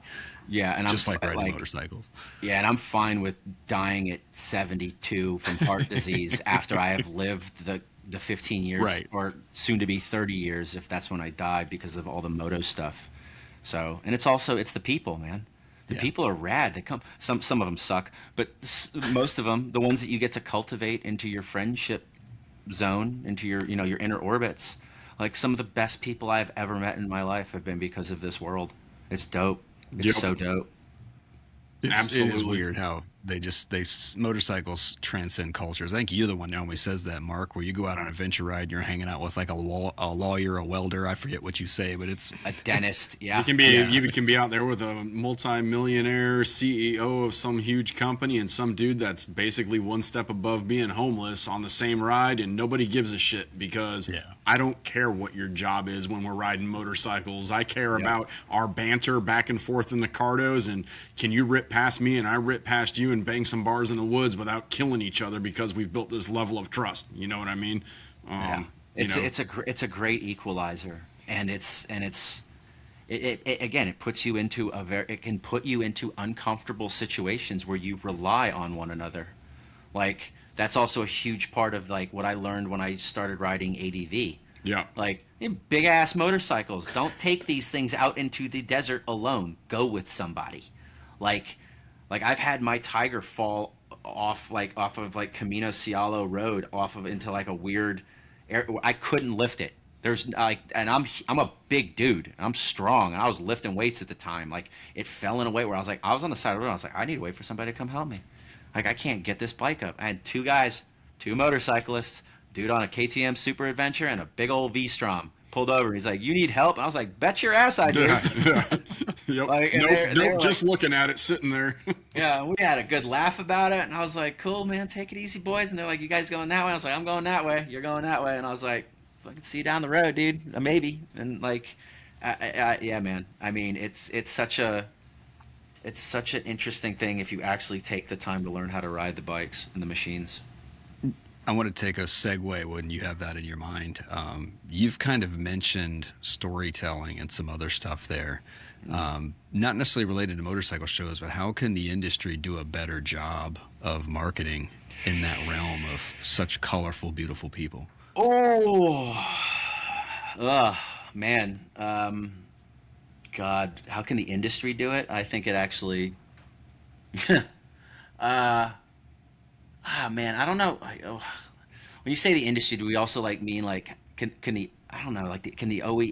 That's the weird thing because then you have partnership agreements and there's all this different stuff. Well, ultimately, I'm teeing up. You had a great blog post that was on this, and obviously you can't do a dissertation on that now. But I love the way you waxed poetic about where the industry is missing on marketing and how they need to do a better job of storytelling. So I was trying to tee that up a little bit. I wrote that one recently. I remember I just posted that one. That has to do a lot more with like how do brands align with other creators, right? And that's the thing is like we do live in a world now that you have these truly inspirational, I hate calling them influencers. I really kind of think, and that's the way I think of myself, even though like I straddle the fence between being inside of the industry and being like a content creator. But I like to look at myself as an ambassador to motorcycling because I represent motorcycling at a multitude of levels with the hope of bringing you in, but I've never entirely like monetized my ambassadorship to make me financially more wealthy. Like I haven't done it yet. I'll sell out at some point, boys. Moscow Moto, give me a call. Alpine Stars. No, but like these are brands also that like I rep, but like I beat the shit out of them. And I think that ultimately there are quite a few people that are doing a really good job at like showcasing what it means to be a motorcyclist in their particular field, right? And then there are like, I wish there was more. The one thing that I've always wished and hoped for, but like they're out for making money, but I wish that they would do it from a perspective of like charity for the industry, are the celebrities that really do love motorcycles. Because like I built a bike for, I'm not going to name drop. I'm not going to get into like the real, but the high names. but I've been involved with certain actors and like that are at super high levels, and you know that they ride motorcycles, but if they actually took the time to be on the education front and to really stress certain things, and there's like an overarching message to grow and change society's perception, like I was talking about before, I think that would be the best thing for the industry in general. and like the big names, right? I mean, Keanu is already like game on Yeah. about this. He talks about that on like late shows. But like the Tom Cruises, The Rock, Jason Momoa talks about Harley Davidson motorcycles, but he also has like a partnership with Harley Davidson. Yeah. So it's like, you don't need I any wanna more hear- money, dog. Like, I don't need you to rep Harley Davidson. Like, I want you to just rep motorcycles. And that's where I run into it too. It's like, I will never ever say, like, even though I work at Ducati Austin, I will never tell you that a Ducati, fuck, I'm getting in trouble. A Ducati is not better than, Greatest bike ever. one Ducati is not better than maybe a particular Triumph, because it's like, how are you using it, and what is your point, right? Like, where do you want? Are you a new rider? Are you an advanced rider? I want to do exclusively track days. Yeah, Panigale. I mean, I love my street triple, but like if I'm doing a track days at Coda, Panigale day, dude, all day. But I think that the industry supporting creators, putting stuff together with them, like understanding what deliverables maybe that they want, and then there are those YouTubers, and there are people that I think are doing a good job to a degree. And I think that there are also really trusted people. Like, I always defer back to journalists, members of the media. Like, there are a lot of YouTubers, but I'm just like, you got that YouTube vibe to you. Like, you're selling me some shit. Like, I see through that. That's where I call it the moto influencer. Yeah. And it's like, I'm just like, look, dude, like, that's why I like people like Rennie Skaysbrook, Ari Henning, Zach Quartz, Rob Dabney over at AV Pulse. Like, they're friends, but they're also like, they're not bought. And I like that, but They're not paid for by flying eyes. That's exactly actually what I was thinking when you, yeah. And I've hawked a couple Flying Eyes products in my day too, because they're right down here in Buda. So, but yeah, man, I don't know how the industry can support these, because everybody wants to be a content creator, right? Everybody, and yeah, It's crazy. I thought it was bad in, I don't know, 2019. It's bonkers today. Well, Everybody has a 360 camera now. It's crazy. And you know what? That's also like, I hate to be the elder millennial or the unk that's just like back in my day, I like fat. No, sorry. I'm there now, I think. Dude, I'm unfortunately. staring at age 50, bro. You ain't. Yeah, and I'm there. I'm 40. I'm 41, 42, 41. I forgot. I stopped counting after 40. We are all I the counted- I angry counted- Zennials right here. So, Yeah, I counted, but like even like the new generation, like even at the Moto Social, I deal with the youngins, right? The 19-year-olds, the early ones, the 20s, Yep. the 30s. I'm all over the map, man. And like, everybody's got everyone's got a 360 camera. They're all doing like roll rides. They're all doing like blingy shit with their bike. It's like it's the common trope of motorcycles as a fashion accessory. Yeah. And because they are cool, dude. They're so cool, and they're so much more affordable because none of you can afford a Porsche GT3 RS. Oh, yeah. Right? So and like that industry has its own influencer weird base, but like the content, it's like, what like content are you making that is relevant to find those people? Like, one of the things that I'm working on currently, there's a guy, like, I'm helping a client that does track days, a track organization here in Texas called Ride Smart, and there's a guy out of Florida. I've been following this guy for like 2 years. He's consistent, and he's an absolute nut. His name's Blanco Cycles. His name's Javier Blanco. I think his last name's Blanco, but Javier. Dude, he is like, I'm going racing. And I'm like, you found your niche. Like, you've and you have like the same thing with the ADV riders, right? Like Itchy Boots. Yeah. She traveled the damn world, and like that was her thing. There was a guy I interviewed on the podcast for IMS, did the same thing. And it's like, I like when particular people highlight certain things, and like Rich Larson does that for hard enduro, the worst form of motorcycling ever devised. And finally, Sam and I disagree on something. No, That's I wild. love hard enduro. I did it for 2 years, and I'm terrible at it. It is literally the hardest form of motorcycling. Have you ever seen what is it, Full Metal Jacket? Yeah. Yeah, hard enduro was the one part of motorcycling that says, the more you hate me, the more that you will learn. Oh yeah, no, and like and even better than that, people are like, "I'm gonna do hard enduro." I was like, start with a trials bike. Like when you learn trials, just dirt in general. Yeah. So I mean, I don't know what the industry can do. I think that the better thing to do is that people that want to be ambassadors, influencers, content creators, for the love of God, learn the business side of it. Don't give away shit for free. Like you can rep a brand once or twice, maybe get your foot in the door, but like if you're going to be consistent and play the long game, learn the business side. This is like the thing I have an issue with photography. Everybody wants to be a photographer. Everybody starts giving away their photos, and I was like, "Are you fucking kidding me? I'm trying to make money here, dude." Yeah. And you're just like, "I could photograph it, and like my friend can photograph my wedding for $500." And I was like, "Have fun with that shit. Like, why would I want to deal with you for anything less than 5 grand?" So it's like it's this devaluation of skill and trade because it takes a lot, and like all of this gear, all of this stuff costs money, and it's like, why aren't you getting paid? And the same, and content creators should do the same. And I also advise content creators in the same way. I'm like, I love paying people. Like I tell my people that I work with, because I'm always the middleman. I'm like, we're gonna pay them. Well, we can't pay them. I'm like, we ain't fucking using them then. Well, okay, why don't you do it? And I was like, I'll do it. I'm on salary, but like, you're still paying me.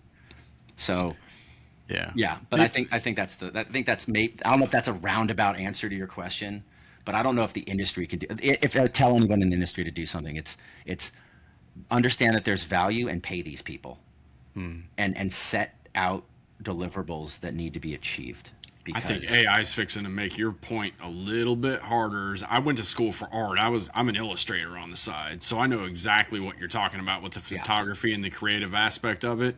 And we're way down in the weeds right now, dudes. But Well, we're in overtime, and I know Sam has strong opinions on AI and BMW, and I'm about to open that box, buddy. I will, and like I think there is no faster way to kill a motorcycle brand than to leverage AI for the creative element. Yes. This is an industry. This is an industry and a product that is rooted in reality. Yep. And we want to see our fellow man and woman riding a bike, telling a story, being somewhere. I don't want to Ready Player One this shit in any way, shape, or form. I don't need to be told by a robot how good a motorcycle is. I will light that self-balancing Honda and that robot-operated Valentino Rossi experiment on fire, allegedly, hypothetically. Can't prove it. Can't prove it. It wasn't me. I don't have matches. Speaking No, but proverbially. that thing with AI, like that thing that BMW did, like, dude, if you're gonna build hype, just wait a little bit longer. Stop making it look like a bad Call of Duty. Even the kids don't want it.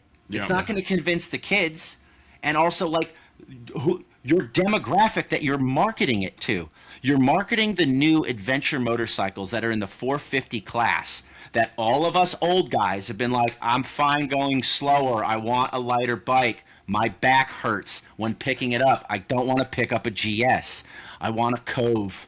I want a KTM 500 EXC. Like, give me, and then like that's your demographic. You think they're gonna be like, oh yeah, that Call of Duty shit looks sweet.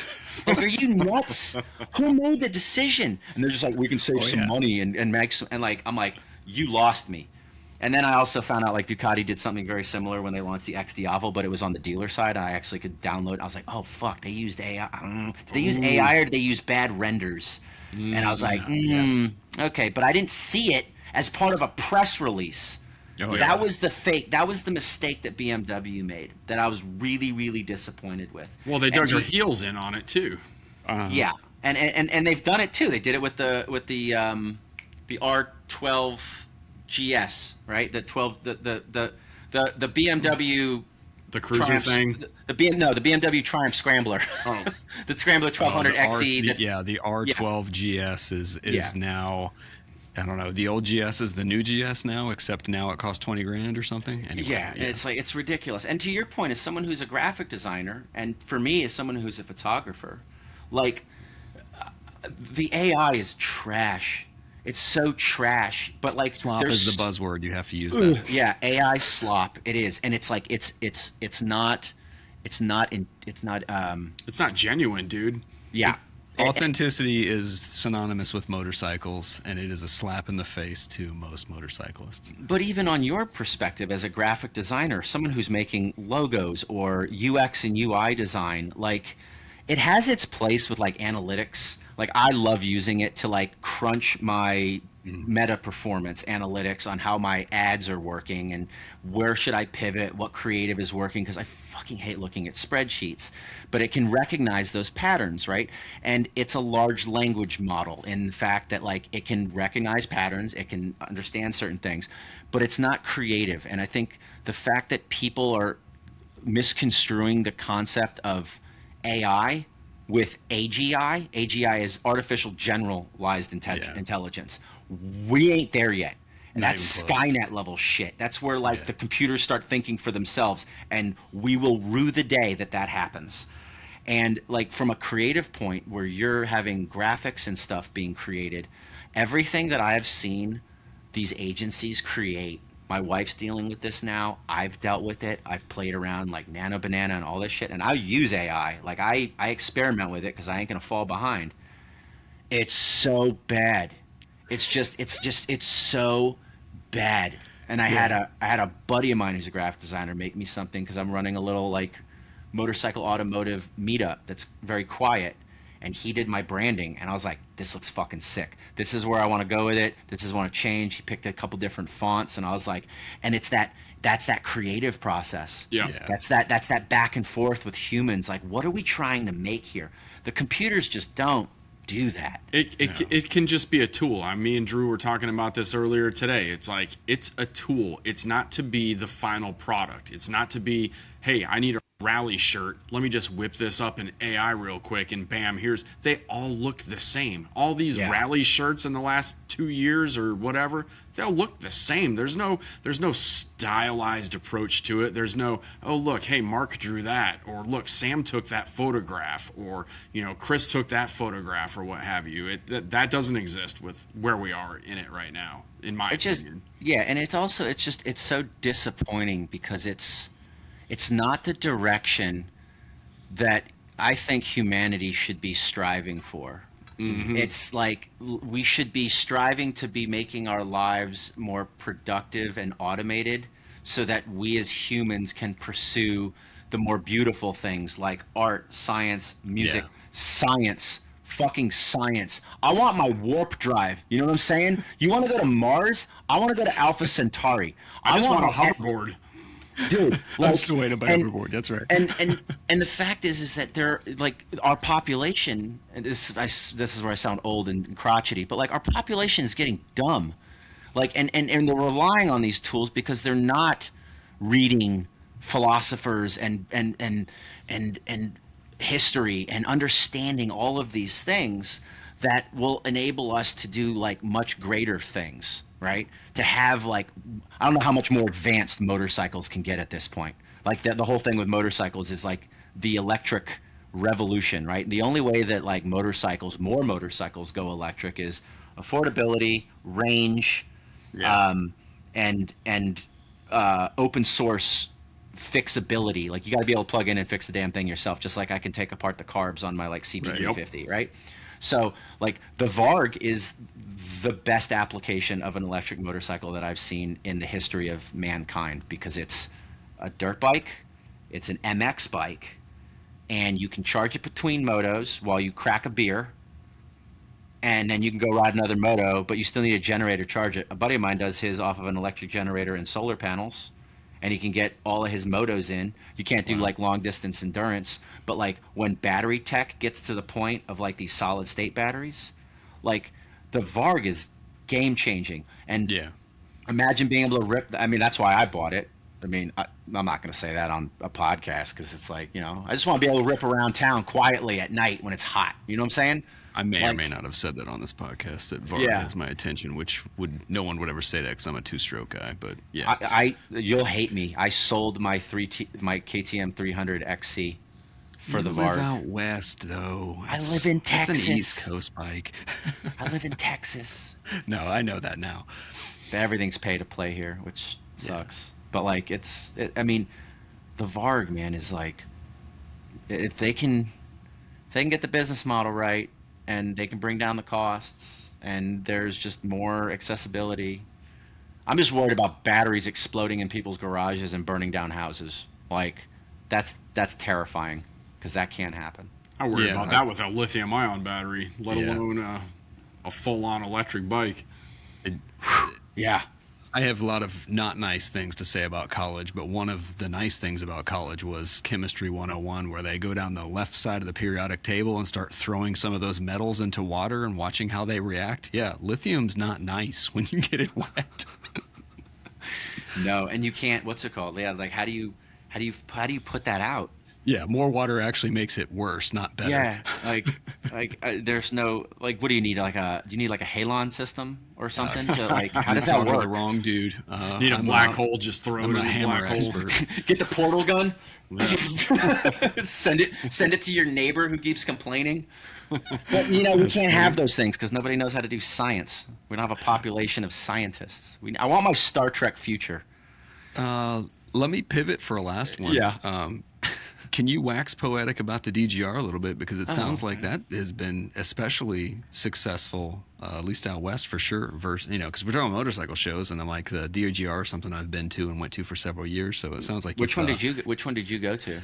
I've been to Cincinnati a couple times. I've been to Columbus. Dayton hasn't had one yet. There was a time where I was thinking about doing that, and then they moved from the fall to the spring, and I totally lost track of it there. But Yeah, it's the second. It's the weekend in May. It's the Sunday before Memorial Day now in May, which was big because I complained to the entire Sydney team. So the Sydney team is like Mark Howa. Oh, who else? It was Stephen Broholm for a while. Mark Howa, Mikey. There's the whole team is there. It's like 6 guys, right? I would bitch at them. I'm like, we got to change this. This September thing sucks. It's hot. Wait, are they the ones in charge? Yeah. Oh, okay. So they're the DGR overlords over there. Yeah. Oh, Okay, yeah. Yeah. gotcha. So they're I never knew that. The global, so I'll give you the history of the DGR because I don't know if the ADV community knows much. DGR was founded in 2012 in Sydney, Australia by Mark Howa. It kind of came about from there was a I want to say it was a Vogue article or something with John Hamm during the whole Mad Men run. Yep. And he was sitting in his Don Draper suit on top of a BSA motorcycle in like a field in Indiana. That was the photo shoot, right? And then from there, it was like Mark saw that and was like, yo, that looked like it could be a fun thing. Let's just all dress up on suits and go for a ride one day. And then everyone was like, this is wildly awesome. Like, let's turn this into a charity. And he did that. And it started around men's prostate cancer research, right? And then they slowly, one year after another, they got involved with Movember, the mustache people in Movember. And then it started to loop in suicide prevention and mental health awareness. And they raised money, and they did it, and they activated in multiple cities. And it has to date become the largest and most successful motorcycle fundraising charity in the world. Wow. They've raised like 30 plus 40 plus millions of dollars. It's wild. That's awesome. I got conscripted. In was it 2014 after I left Triumph? 2015 I think was my first ride. I did the 13, 14, and then 15 I became city host for Los Angeles, and slowly realized I was like, this is insane. This is an insane event to have to put on. We had like 1,200 riders our first year. God. And I was like, this is nuts. This is nuts. And I started to people started to show up that were like, we want to help. We want to be part of this. And then I slowly started putting together like an Avengers style team of lawyers, doctors, dentists, motorcyclists, like the ADV crowd, right? Like that you come from different walks of life, but everything's tied together through motorcycling, and also everything's tied together through somebody who may have killed themselves, or someone who has had cancer, right? Like I got involved in it mainly because my dad had prostate cancer for a minute, beat it. But then like we started, and it was wildly rewarding. A lot of work to put it on. Yeah. And we wanted to do something different every year in Los Angeles. So I love what the DGR has become. I've seen it. We've had friendly rivalries with other cities, like me and Alistair and what's his name from New York. There was always a head-to-head competition about who could beat who city-wise, who could raise more money. And like I'd work that into my MC speech. I was like, we will not be beaten by New York. This is bullshit. Raise more money, y'all. Raise more money. What a great way to get folks motivated for charity too. Yeah, that's very cool. It was very fun. Beat New York. Yeah, just beat New York. I don't want to be beat out by New York. And it's been great. I took a year off after my dad passed, and I needed a year for like my own mental health and recoup. And then when I moved to Austin, I got asked by my friend Moira to be city host here in Austin. So I was just like, all right, I'm not being a city host. I'll do all the media and photos like I've always done, but like you got to run it. And then we did that for 2 years now, and this is my third year. And then this year she's going off to Italy, so me and John are running it.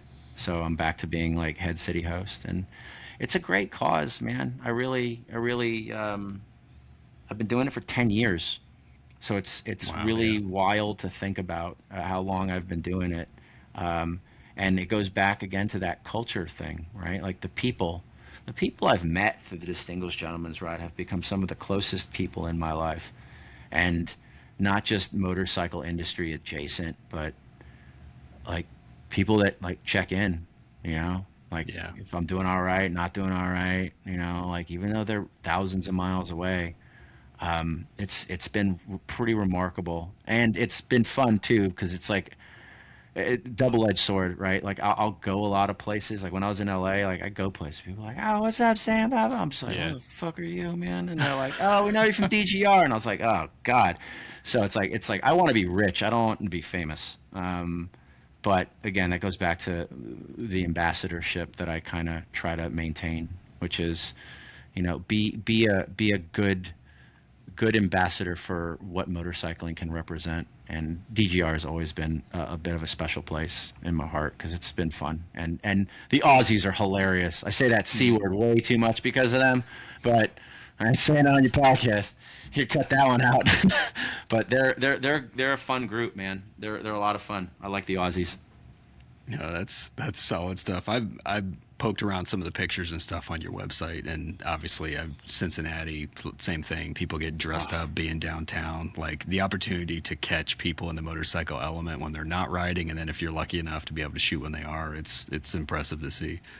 That's the coolest thing too. And like I always fail to remind myself of that one each year because I'm either busy planning or like I wait till the last minute and I'm just like, fuck it. I'm just gonna like throw on a suit, throw on a tie, cool. And then you get to an event and you're like, yo, man, people put effort in. Mm-hmm. Like their outfits are amazing. Like it's an entire sartorial calendar of awesome dressed folks. And it's not just the guys, right? There's a lot of women that are involved in the DGR, and they're riding with like my friend Stefan, he and his girlfriend Morgan, she rode side saddle on the back of a scrambler because she had a dress on. Yo. And I was like, that is so sick, dude. And like they look good, and they'll dress in like period piece kind of stuff. They'll do 1940s get-ups. I wore a kilt one year. Mm-hmm. Did you ride side saddle? No, I rode on a Ducati Scrambler, and I swear my balls were roasted like by the end of it. Chestnuts roasted. No one wants to hear that.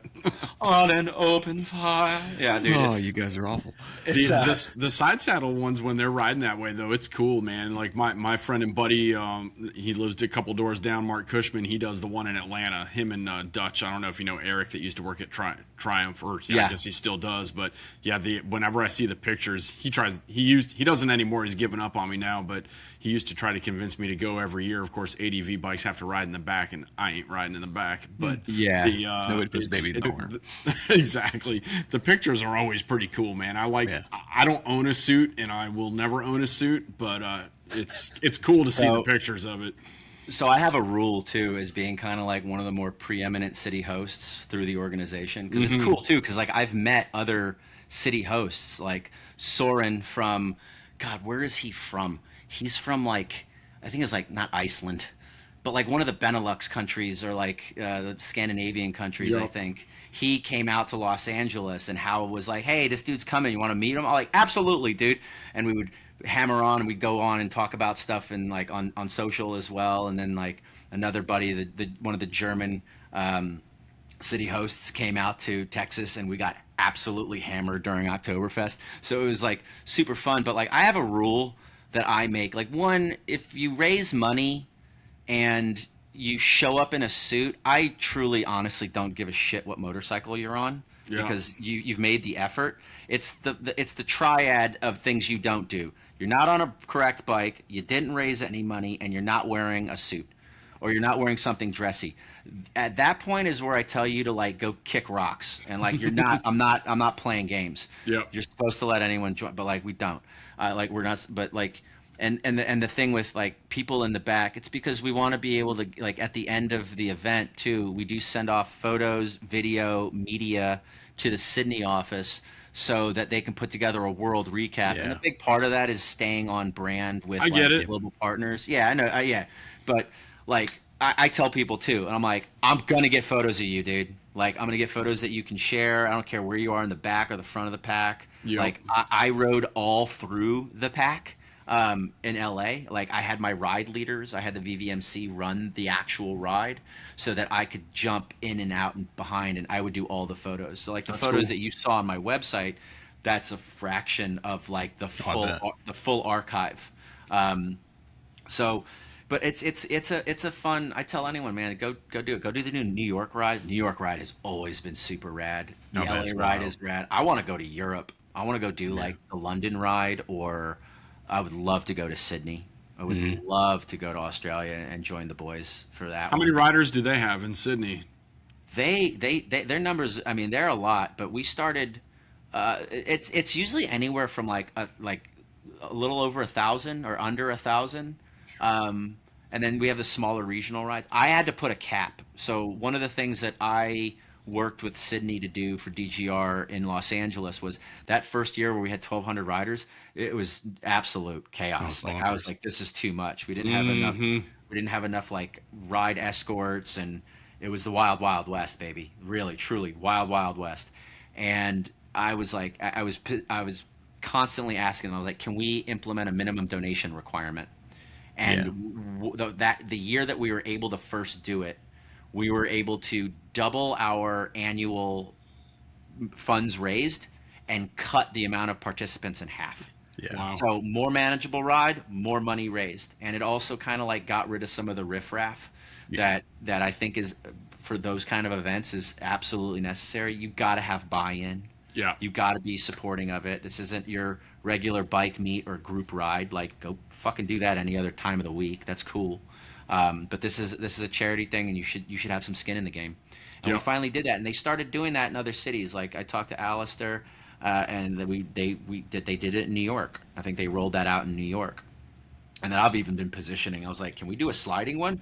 Like if you pre-register 6 weeks in advance, like it's $50, and if you register a week before the ride, it's $100. Like scale it. So it's constantly evolving. And they're always getting really cool partnerships. But the nature of the event is consistent. It's always the same. It's very similar, and it's always a good time.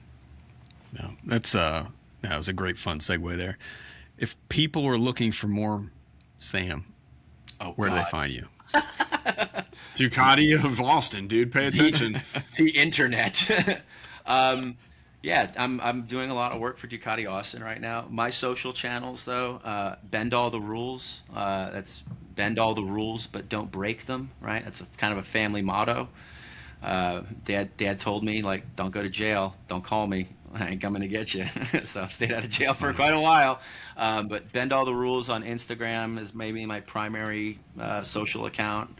I have a YouTube channel, but I'm doing so much stuff for so many other people and brands and businesses that, like, I haven't dove completely in there, but I'll occasionally have like a ride review here or there, or I'll republish stuff that I have done in the past. Not on TikTok, not on Twitter, X, whatever. And then my website, bendalltherulesmedia.com. And then I'll have an agency site set up soon. But hit me up through Instagram, man. I'm on Instagram way more than I need to be. I like that channel quite a bit. And don't be discouraged if you go to my profile and you notice that there's a lot more cat content, because I got to tell you, man, the internet loves cats. They love them so much more than motorcycles. And I already got like 1 or 2 brand deals for my cat. So, dude, there was a tease in a minute ago. He was climbing around in the back of the video. oh, so dude, folks got a quick tease just now. These little suckers gonna earn their keep, boy. I'll tell you what. Like, Better pay rent. I got to tell you, Sam, when Drew told me we were having you on and he was like, this is who this is, and I looked up your Instagram, and I literally, Drew will back this up. I literally texted Drew. I said, this dude has a lot of cats, bro. That was it. I got 3. Well, we got the awesome. one that I just got. So we have these 2 black ones that are super cool, and they're really, really awesome. But we got this 3rd one. It's like a tabby. He's a little mongrel Bengal, or bastard Bengal, I call him, because he's not quite a Bengal. Yeah. We got him for my mom, and because my mom's cat died, and I was like, Ma, she was having a hard time getting one in New York because of X, Y, and Z, and I was like, you know what? It's not that hard to go pick up a cat in Texas. I'm gonna go get Just one. find it behind the dumpster, dude. Yep. I'm gonna go fly out. I'm gonna bring you a cat. Cool. We ended up getting this cat, and then I was like, this thing is an absolute nut. Like, this thing is like yelling at me in the morning, wants to play all the time, and I can't give this to my mom. no, I couldn't. My wife was like, funny. dude, this cat is like, he's psycho. He's walking over. Are you walking over to me? Okay, good. Look, Sam was scared, dude. He just peed a little. Dude, and like, he drives me nuts, but he's also like, he's adorable and cute. And it's like, this is what people must feel like when they have children to some degree, because it's like, I know all of my friends that got kids. I'm like, and I asked them, I was like, have you ever wanted to just like strangle your child? And they're like, weekly. I want to strangle them weekly. And I'm like, well, why don't you? And they're like, well, 1, I'm not a violent person, but 2, they look like me and I love them. They're so adorable. And I was like, okay, my cat don't look like me, but he sure is cute. And they're clean. They take care of themselves for the most part. I just feed them, and like they're rad. And this video with this cat, Cat marketing. This video with this cat hit 4 million views, dog. Like, like, he's famous. He's a famous cat. Oh, it's wild. You need to put the cat on the motorcycle, bro. So you know what? I asked that. I polled people on my stories. I was like, listen, more moto content, more cat content. Oh, I remember this. More of both, or just do whatever you want. And most people were like, just do whatever you want, Sam. You're fine. You do it. But I had like 15 people reach out, and they're just like, put your cat on your motorcycle. Hell yeah. I'm in that camp. But here's the thing. This is where I guess I'm a bit of a softie. I would straight up, if anything happened, if like anything happened to my cat, like, I can't take the risk. So what I am doing You're looking at this instead, the wrong way, dude. That cat has 8 more lives than you do. you know what? I am in tears right now. You know what? You know what? The young one, maybe, but some people have been like, take Zavi, the old black one, and I was like, nah, he's my boy. I can't do it with him. The young That's one, funny. He's pissing me off enough where I'll put him in his little like space bag. Got like that. got that backpack with the clear bubble. No. I'll put it on my chest, dude, and I'll be like, man. dude, if I could get like, you know what? Sam wrote the plot to Argyle. That's you know what what? people do not Oh realize. man, this is You know great. what? This is we're gonna revisit this in 6 months. I'm gonna hit up Insta360 or DJI, because I like the DJI products a lot more, but I like that new Insta360. I'm gonna get a way where I can put him on my chest and then just like do like a lap at Circuit of the Americas, Oh yeah. and then just him going, ah! yeah, and it'd be like not AI. 100%. 100%. And he's new, so like we can get another one if He's still anything. trainable. Oh my God. So Best he's ending, dying best, over here, best dude. ending to a show. I have cats too, so I get it, Any- dude. Best ending to a rad. show ever. They're rad. Any They're rad. Yeah, comments, non-cat comments for the listeners, Sam, to close it out? If you got any questions about motorcycling too, man, like yeah, I'll still keep on with the moto. My social channels are cats, motorcycles, photography. I'm leaning back into doing a little bit more photo stuff as well on the like photography knowledge side. And yeah, that's it. That's kind of that's my trifecta of content right there. So you're dying, dude. You look like my wife went outside during the cedar allergies. She gets all like teary-eyed. Don't worry, we're gonna talk off the air about that. With this craziness, we will catch the listeners down the road.